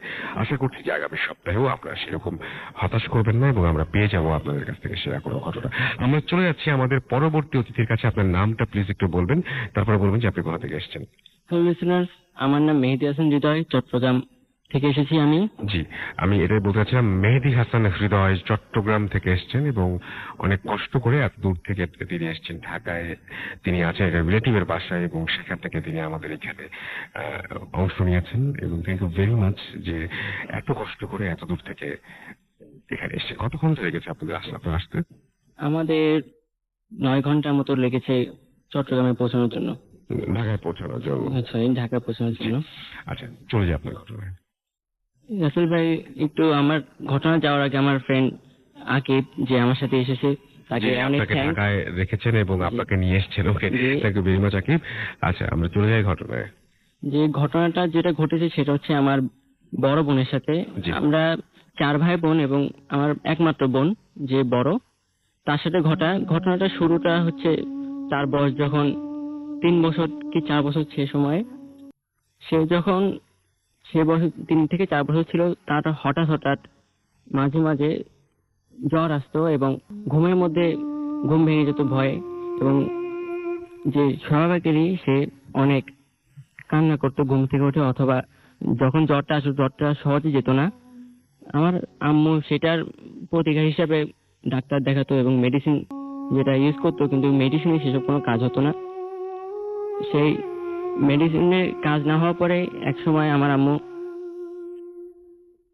সেই প্রতিকারের জন্য একটি হুজুরের কাছে যায় এবং হুজুরটি বলে যে এটা খুব সহজে প্রতিকার করা যাবে না, এটা অনেক বড় একটা প্রসিডিউর হতে পারে, কিন্তু বর্তমান সময়ে একটি যদি এটা ধরা বাঁধা রাখা যায় ভালো থাকে কিছুদিনের জন্য, সেজন্য কিছু তাবিজ এবং পানি পড়ার আমি একটু মাধ্যমে থামাই আপনাকে। জি। আপনি যেটা বলছেন আপনার নিজের বোনের ঘটনা, রাইট? জি কারণ আমি আরো একবার আপনাদের মনে করে দিতে চাই, এটা ওনার নিজের বোনের ঘটনা, এবং এই যে আমরা অনেক কিছু বিশ্বাস করতে চাই না, ওনার পরিবারে ঘটেছে এই ঘটনাটি, এবং এই ঘটনাগুলো শুধুমাত্র মুভিতেই দেখা যায়, বাট ওনার নিজের বোনের ঘটনা শুনি আমরা তারপরে কি হয়েছিল। তারপর হুজুর থেকে তাবিজ আর পানি পড়ার পরে কিছুদিন ভালো থাকে, কিন্তু কয়েকদিন পরে আবার সে একই সমস্যা, তার জ্বর আসে এবং ঘুমের মধ্যে ভয় পেয়ে উঠে যায়। তারপরে সেটার ভালো মতো একটি প্রতিকারের জন্য হুজুরের কাছে যাওয়া হয় এবং হুজুর বলে যে এটার প্রতিকারের জন্য তাকে যারা সমস্যা করছে তাদের সাথে আমার কথা বলতে হবে। সেজন্য তারা কি করে, আমার আপুর সাথে যে যারা আছে তাদেরকে হাজির করা হয়, যেটা বলে সেটা করছে। হাজির করার পরে তারা যেটা হুজুরটা যেটা জিজ্ঞেস করছে যাকে, যে তারা কিভাবে আসছে, কেন আসছে এবং কেন এই এত ছোট মেয়েকে ডিস্টার্ব করতেছে, এটা যখন তাদের জিজ্ঞেস করা হয় তখন তাদের থেকে জানা যায় যে তারা আমার বোনের বয়স যখন 3 দিন, তার মানে আতুর ঘরের মধ্যে তাদেরকে দেখে এবং তাদের পছন্দ হয় এবং সেজন্য তাদের লাইক করে, আমার আপুকে লাইক করে এবং তাদের দেশে নিয়ে যাবে। সেজন্য তারা বারবার চেষ্টা করে যেন যে কোনো ভাবে আমাদের দেশে তাকে নিয়ে যাওয়া যায়। ওকে। সেজন্য তখন হুজুর অনেক রিকোয়েস্টের মাধ্যমে তাদেরকে বলে যে এত ছোট মেয়ে এবং তাদের একমাত্র মেয়ে, তাকে যদি আপনারা নিয়ে যান তাদের অনেক সমস্যা হবে এবং তাদের অনেক দুঃখ হবে। সেজন্য তাদের রিকোয়েস্টের আমার সেই হুজুরটার রিকোয়েস্টের উপরে তারা ছেড়ে চলে যায়, কিন্তু তারা বলে দিয়ে যায় যে আমার বোনের বয়স যখন 13 বছর হবে তখন তারা তাদেরকে আমার বোনকে নিয়ে যাবে। এটা বলে রাখা ভালো যে আমার বোনের সাথে 7টা জিন ছিল এবং 7টা জিনই হচ্ছে যে নিজেরা ভাই ভাই, এবং তারা সবাই আমার বোনকে পছন্দ করছে এবং তাকে নিয়েই যাবে। আচ্ছা। তখন থেকে কোনো সমস্যা হয় না, কিন্তু সমস্যা শুরু হয় মেইনলি 13 বছর বয়স পূর্ণ হওয়ার পরে। 13 বছর বয়স পূর্ণ হওয়ার 15 কি 17 দিন পরে আমার বোনের যে এটা দেখা যায় যে ফার্স্ট অফ অল লোকেশনটা বলে রাখি, যেখানে এটা হয়েছে, এটা যশোর সিটি কলেজের পেছনে, বড় পেছনে একদম একটি বড় 10 কাঠার মতো জায়গা আছে, চারদিকে দেয়াল দিয়ে ঘেরা এবং সামনে একটি বড় গেট। এটা আপনাদেরই জায়গা? না, আমাদের না, আমরা ওখানে ভাড়া থাকতাম। আচ্ছা, ওকে। সেখানে মাত্র আমাদেরই বাসাটা ছিল এবং সামনে এরিয়াটা সম্পূর্ণ খালি ছিল, সেখানে বিভিন্ন গাছপালা ছিল।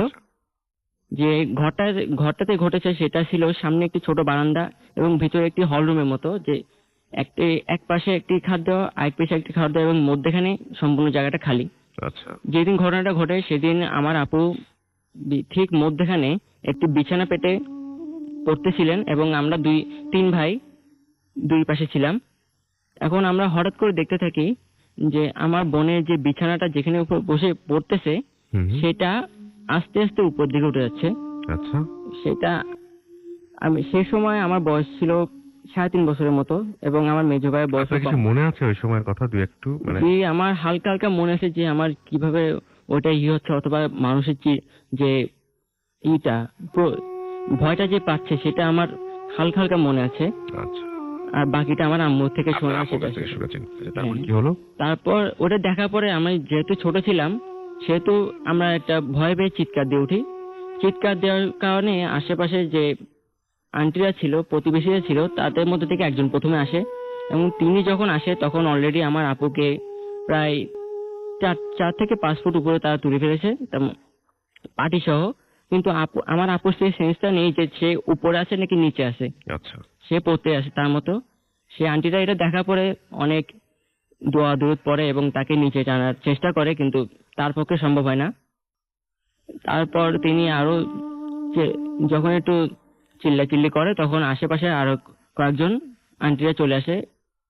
রাসেল ভাই আমার একটু বলা ভুল হয়েছে যে আমার আম্মু সেই সময় প্রতিবেশী বাসায় ছিল এবং আমার আব্বু নিজের কাজে ছিল। এখন যখন আশেপাশে প্রতিবেশী আরো জন আসছে তখন বাড়ির মধ্যে অনেকটাই শোরগোল শুরু হয়ে গেছে। এটার মধ্যে আমার মেজো ভাইকে পাঠানো হয় তাকে, আমার আম্মুকে আনার জন্য। ততক্ষণে চলে আসে, কিন্তু আমার আম্মু যে এসে দেখে যে আমার আপু সেই উপরে আছে এবং তাকে কোনো মতে নামানো যাচ্ছে না। অনেক সময় চেষ্টা করা হয়েছে নিচের দিকে নামানো, কিন্তু হয় নাই। এখন যারা আমার আপুকে নিয়ে যেতে চাচ্ছিল উপরে, সেটা তিন থাকার কারণে তারা নিয়ে যেতে পারেনি।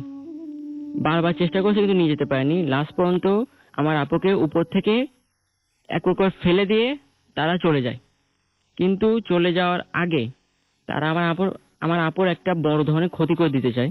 এই ক্ষতিটা এমন করে দিয়েছে, তারা আমার আপুর ঘাটটাকে সম্পূর্ণভাবে পিছনে না, যতটুকু সম্ভব একজন মানুষের পক্ষে ঘাটটাকে পিছনে দেওয়া সেটা করে দিয়ে যায়। এবং বেঁকে যায় ঘাটটা আর হ্যাঁ, কি। ঘাটটা পিছন দিকে বেগে যায় যতটুকু সম্ভব। আচ্ছা। এবং তার জিভটাকে বাইরের দিকে বের করে উপরে আর নিচের দাঁত দিয়ে চাপ দিয়ে, যেভাবে বলে যে জিভে চাপ দেওয়া, সেটা ওইরকম দিয়ে ভাবে যায়। বের হয়ে যায়। তারপরে যেটা সম্পূর্ণভাবে বলতে গেলে যে হিন্দুদের কালী মন্দির, কালীর মূর্তির মধ্যে যেটা দেওয়া থাকে যে কালীর জিভটা সম্পূর্ণ বের করা এবং দাঁত দিয়ে চাপ দেওয়া, সেটা।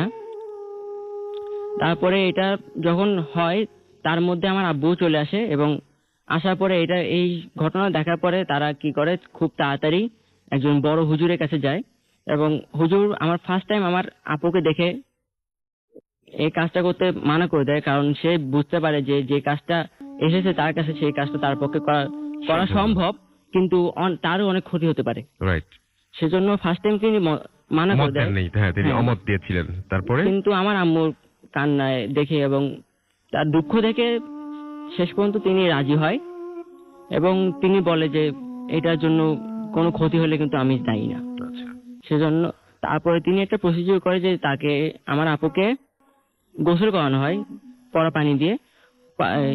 যে গোসলে যে তিনটা আছে, যে 3 মগ পানি দিলে একটা নর্মালি গোসল হয়, যে 3 মগ পানি দেওয়ার পরে আমার আপুর স্বাভাবিক অবস্থা ফিরে যায়।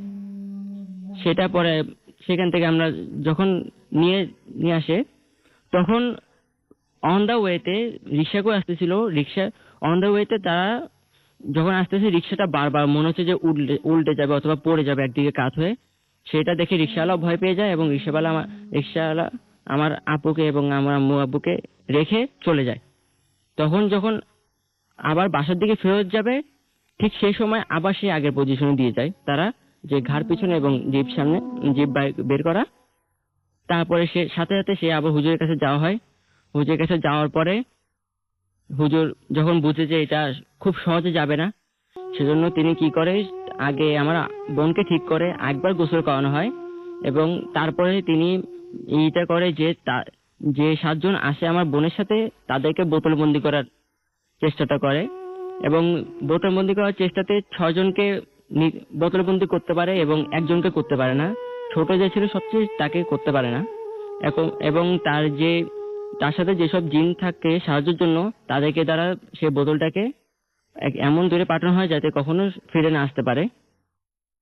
ঘটনা এখানে শেষ হয়ে যেতে পারতো, কিন্তু ঘটনা শেষ হয়নি। আমার বোনের সাথে তারপরে হয়নি কিছু, কিন্তু আমার বোনের বিয়ে ঠিক 6 মাস আগে যখন বিয়েটা ঠিক হয়, তখন থেকে ঘটনা শুরু হয়।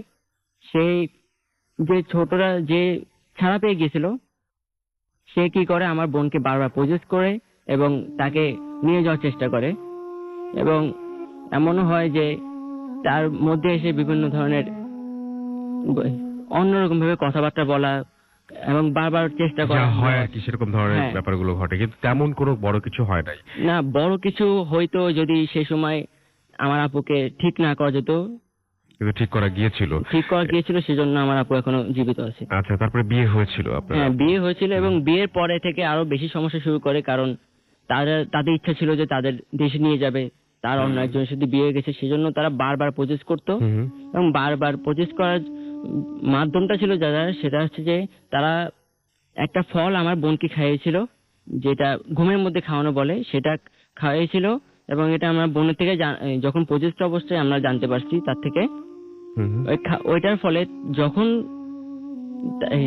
তখন ইচ্ছা ওই জিনটা আমার বোনকে প্রজেক্ট করতে পারতো এবং তাকে যে কোনো কাজ করাতে পারতো। যে কোনো কাজ করাতে পারতো? যে কোনো কাজ মানে কি, তার মানে ফ্যামিলি একজন বড় মানুষ, তাকে সবসময় আমার আপু রেসপেক্ট করে, এখন সেই রেসপেক্ট আসে না, তাকে বিভিন্ন ধরনের গালি দেওয়া, মুড পাল্টে যায়। মুড পাল্টে যায়, সেটা সম্পূর্ণ অন্য একটা পার্সোনালিটি চলে আসে তার মধ্যে। আচ্ছা, এবং অনেক অন্যরকম ভয়েসও কথা বলেন মাঝে? অন্যরকম ভয়েস না, এটা তার ভয়েসটা সেমই থাকে, শুধু একটু টোনটা পাল্টে কণ্ঠস্বরটা যায়। একটু চেপে কথা বলা যেটা আছে, আচ্ছা আচ্ছা আচ্ছা। এটা হতো।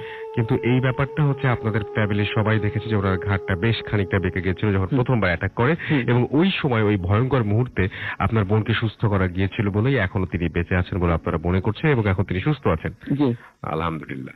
যাই হোক, থ্যাংক ইউ ভেরি মাচ আমাদের সঙ্গে আপনার জয়েন করার জন্য, এবং আপনি অনেক দূর থেকে কষ্ট করে চট্টগ্রাম থেকে এসেছেন এত দূর পর্যন্ত, এবং আজকে রাতে আমাদের এখানে আছেন, এবং আপনাকে অনেক ধন্যবাদ। এবং যারা আপনাকে হেল্প করছেন, স্টুডিও পর্যন্ত নিয়ে এসেছেন, তাদেরকেও অনেক অনেক অনেক অনেক ধন্যবাদ। আমরা SMS পড়বো, আমরা কমেন্ট পড়বো, সবই করবো, তবে একটা ছোট্ট বিরতি নিয়ে আসতে হবে। বিরতির পরে আবারও ফিরে আসছি আপনাদের কাছে। সেই পর্যন্ত আমাদের সঙ্গেই থাকুন। স্টে টিউনড রেডিও ফুর্তি এন্ড ডোন্ট স্টপ দ্য ফুর্তি। Welcome back. ঘড়িতে সময় রাত 1:36। শুনছেন সবসময় রেডিও ফুর্তি। আমি রাসেল আছির সাথে, আমার সাথে রয়েছে মাসুম এবং আজকের অতিথিরা, এবং আপনারা শুনছেন ভূত FM এবং the night comes alive with গ্রামীণ ফোন। আপনারা সবাই জানেন, এবং আপনাদের কাছে গ্রামীণ ফোন নিয়ে আসছে ভূত FM, এবং আপনারা উপভোগ করছেন। 5টা বছর আমরা কাটিয়ে ফেললাম, কিন্তু আমাদের রজনী সিলেট থেকে, এছাড়াও সাকিব আমাদের SMS করেছেন, অনেকদিন পর তিনি জয়েন করলেন। তানজাম সিলেট থেকে আমাদের এখানে SMS করেছেন, এবং আমাদের এখানে SMS করেছেন দেখতে পাচ্ছি তিমাত পুলিশ লাইন ময়মনসিং থেকে। রিয়া আমাদের এখানে SMS করেছেন, এবং SMS করেছেন আমাদের এখানে দেখতে পাচ্ছি SH আবরার, এবং আমাদের এখানে SMS করেছেন দেখতে পাচ্ছি পড়শি। এছাড়াও SMS করেছেন আমাদের এখানে দেখতে পাচ্ছি এখানে প্রান্ত, এবং এছাড়া আমাদের এখানে মোস্তাক বেদি রোড থেকে SMS করেছেন আমাদের এখানে দেখতে পাচ্ছি গাজীপুর থেকে তাজমিল। এছাড়াও সাকিব আমাদের এখানে SMS করেছেন দেখতে পাচ্ছি আমাদের এখানে আবির সহ আরো অনেকে। আপনি যদি SMS করতে চান, মোবাইলের মেসেজ লিখে টাইপ করুন ফুর্তি, FORTI ফুর্তি, স্পেস দীর্ঘ আপনার নাম, স্পেস দিয়ে আপনার মেসেজ পাঠিয়ে দিন 9840 নাম্বারে। আমাদের এখানে দেখতে পাচ্ছি আরো অনেকেই দেখতে পাচ্ছি এখানে কমেন্ট করছেন ফেসবুকে, যে রেডিও ফুর্তি যে পেজ রয়েছে সেখানে দেখতে পাচ্ছি আছেন হাসান, এছাড়াও রয়েছেন আলী মাহমুদ, এছাড়াও এখানে রয়েছেন দেখতে পাচ্ছি সোনিয়া আছেন, এখানে আমাদের এখানে দেখতে পাচ্ছি মোহাম্মদ হাসনাইন, এছাড়াও আমাদের এখানে রয়েছেন মোহাম্মদ ইলিয়াস জনি, এছাড়াও হাবিবা আহমেদ, এছাড়াও আমাদের এখানে রয়েছেন দেখতে পাচ্ছি ডিজে নিপু, MD ইব্রাহিম, পাপ্পু, সোয়েব আহমেদ সহ আরো অনেকে। রেডিও ফুর্তির ভূত এফএমের যে পেজটা রয়েছে সেই পেজেও দেখতে পাচ্ছি আপনারা অনেকেই রয়েছেন এবং কমেন্ট করছেন। এই মুহূর্তে আমি দেখতে পাচ্ছি, খুব ভালো লাগছে রাসেল ভাই, ভয়ও লাগছে লিখেছেন MD লিটন হাজারি, MD আশিকুর রহমান লিখেছেন। আমার কমেন্ট কখনো পড়া হয় না, এই তো পড়ে ফেললাম। আজাদ আমাদের ইসলাম আমাদের এখানে দেখতে পাচ্ছি যে SMS করছেন, এবং তিনি আজাদ নিউ ইয়র্ক সিটি থেকে তিনি শুনছেন আমাদের এখানে। আমাদের এখানে নুরুদ্দিন এখানে কমেন্ট করেছেন, এবং কমেন্ট করেছেন আমাদের এখানে দেখতে পাচ্ছি জাহিব মাইশা। এছাড়া আমাদের এখানে দেখতে পাচ্ছি MD সবুজ শাহ রয়েছে আমাদের এখানে। আমাদের এখানে রয়েছেন অনিক রয়, অনিক সহ আরো অনেকে আমাদের এখানে কিন্তু কমেন্ট করেছেন। থ্যাংক ইউ ভেরি মাচ যারা আমাদের সঙ্গে রয়েছেন এবং এখনো রাত জেগে আমাদের সাথে আছেন এবং শুনছেন আমাদেরকে। আমরা চলে যাব আমাদের পরবর্তী অতিথির কাছে। আপনার নামটা একটু প্লিজ বলবেন, তারপর আপনার চলে যাব। আমি জিয়াদুল ইসলাম রাজু, আমি ধানমন্ডি 27 থেকে এসেছি। আর অ্যাকচুয়ালি আমার সাথে যে বড় ভাই আসছে মোহাম্মদ আলমগীর, তাকেও রিয়েলি থ্যাঙ্কস। আমরা ঘটনায় যাই, আমরা এই জন্য একজন বললে তখন সবাই বলেন বলে আমরা প্লিজ ঘটনায় যাই। অ্যাকচুয়ালি আমার যে ঘটনাটি ঘটেছে এটা আমার গ্রামের বাড়ি চাঁদপুর বাগুড়াট উত্তর মশাদি গ্রামে। তো আমরা 3 ভাই। তো আমার যিনি বড় ভাই তিনি মাছ ধরতে অ্যাকচুয়ালি অনেক লাইক করেন। তো আমরা প্রায় সময় আমরা 2 ভাই মিলে মাছ ধরতে যেতাম। তো প্রতিদিনের মধ্যেই আমার ভাই আমাকে বলে যে চল আজকে আমরা মাছ ধরতে যাই। তো আমি বলি যে ভাইয়া ডিনার করে তারপরে একসাথে যাই। আচ্ছা ওকে। তো ডিনার করে তো রেস্ট নিয়ে তারপর বের হলাম মাছ ধরার উদ্দেশ্যে। তো যাওয়ার পর তখন ডিনার করে রেস্ট নেওয়ার পর তখন প্রায় কি 12:30 বা 1:45 বেজে গেছে। তো আমার একটা কথা বলতে কি যে আমার এলাকায় অনেক পরিমাণ বিল আছে। তো আমরা একটা বিলে যাই মাছ ধরার জন্য। তো অ্যাকচুয়ালি ওই দিনে ওই বিলটাতে আমরা আসলে অনেক ভালো মাছ পাচ্ছি। তো আমরা মাছ ধরতেছি। তো মাছ ধরতে ধরতে তো আমরা অ্যাকচুয়ালি যে বিলে যাই মাছ ধরতে, ওই বিলের দক্ষিণাংশে একটা পুরনো হিন্দু বাড়ি আছে।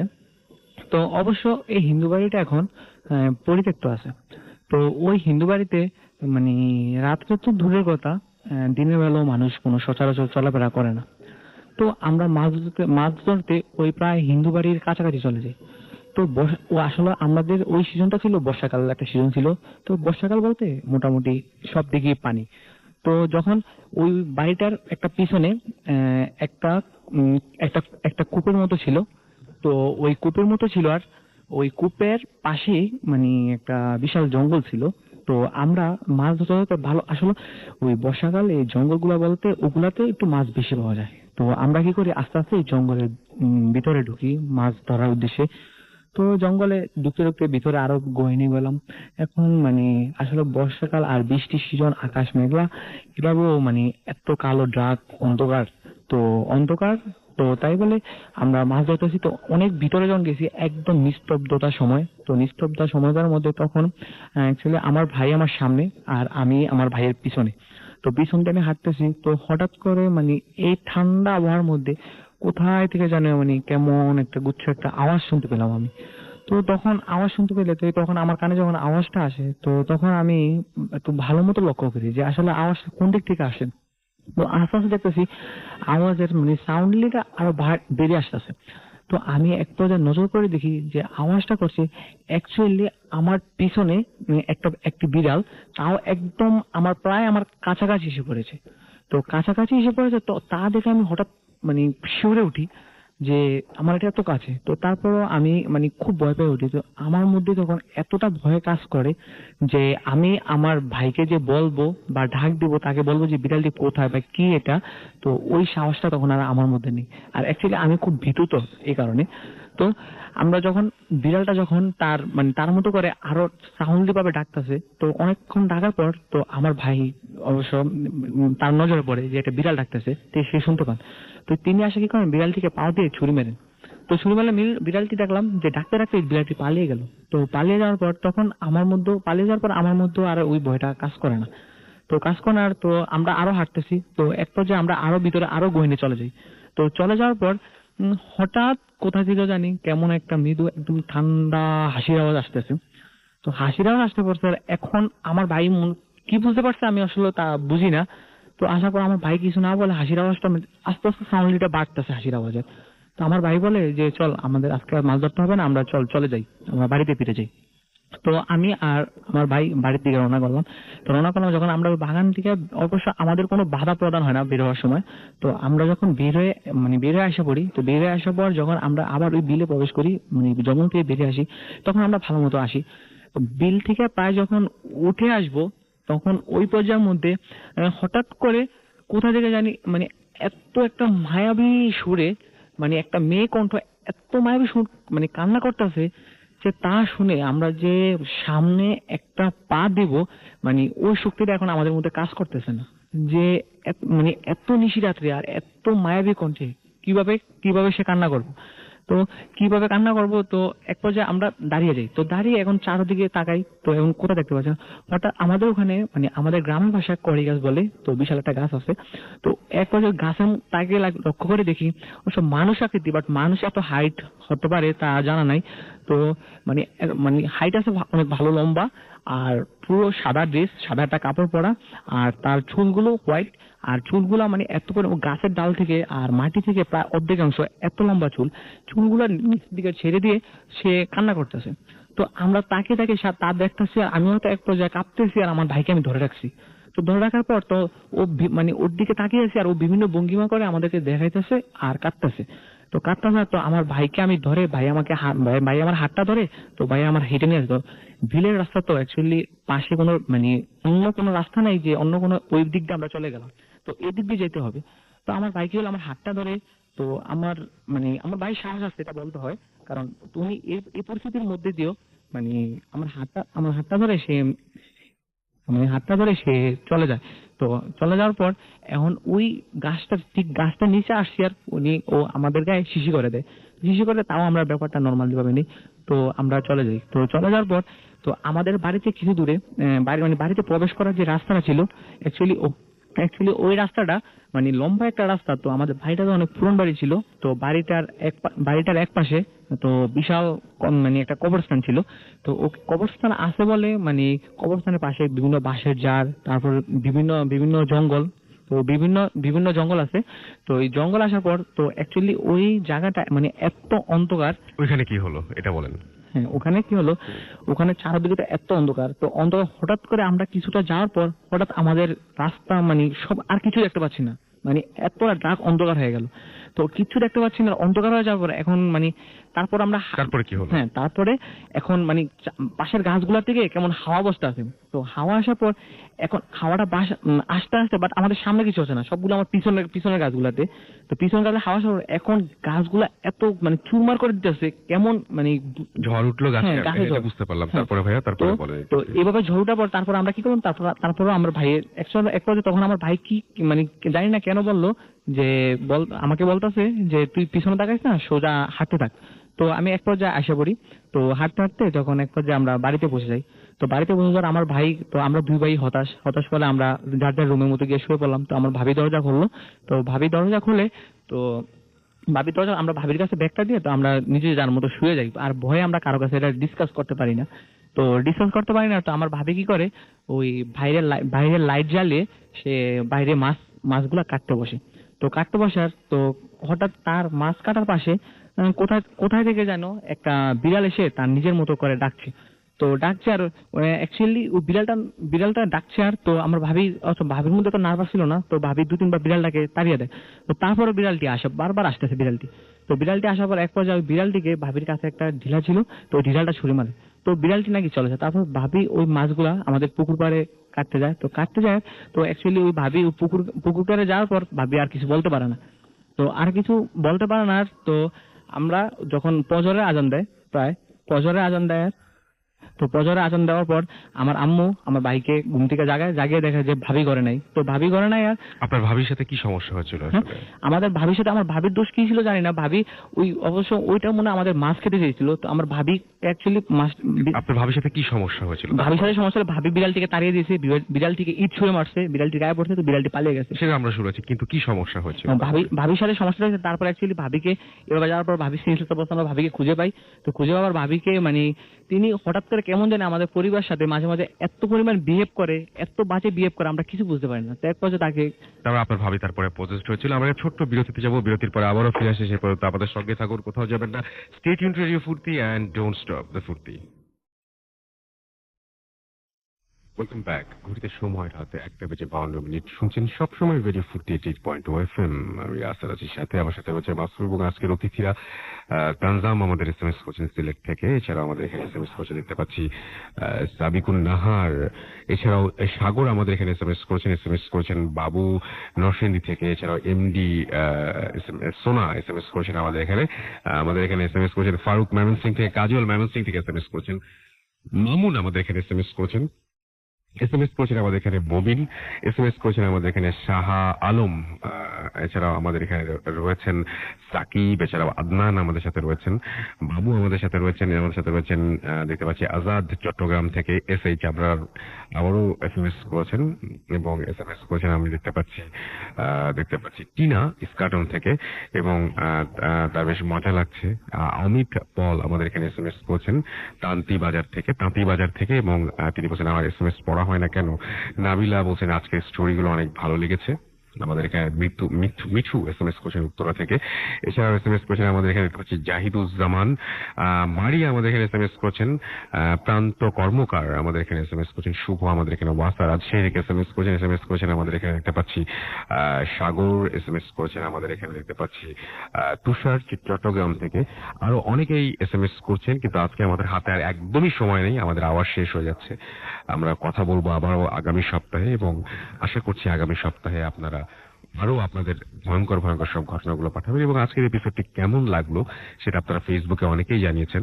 তারপরেও বলবো যে একদমই নতুন অতিথি যারা এর আগে কখনো আসেনি তাদেরকে নিয়ে একটা এপিসোড করা হলো, এবং এটা একটু রিস্কি ছিল। তারপরেও আজকে ভূতের বার্থডের পরপরই প্রথম যে এপিসোডটা হলো, 6 বছরের প্রথম পা দিল তখন যে এপিসোডটা হলো সেটা একদমই নতুন ফ্রেশ কয়েকজন মানুষকে দিয়ে করা হলো। আশা করছি আপনাদের অনেক ভালো লেগেছে এবং আপনারা ভালো থাকবেন। আমাদের অ্যাড্রেসটা মনে রাখবেন, bhutfm@radiofm, which is BHWTFM@RADIOFORTA.FM।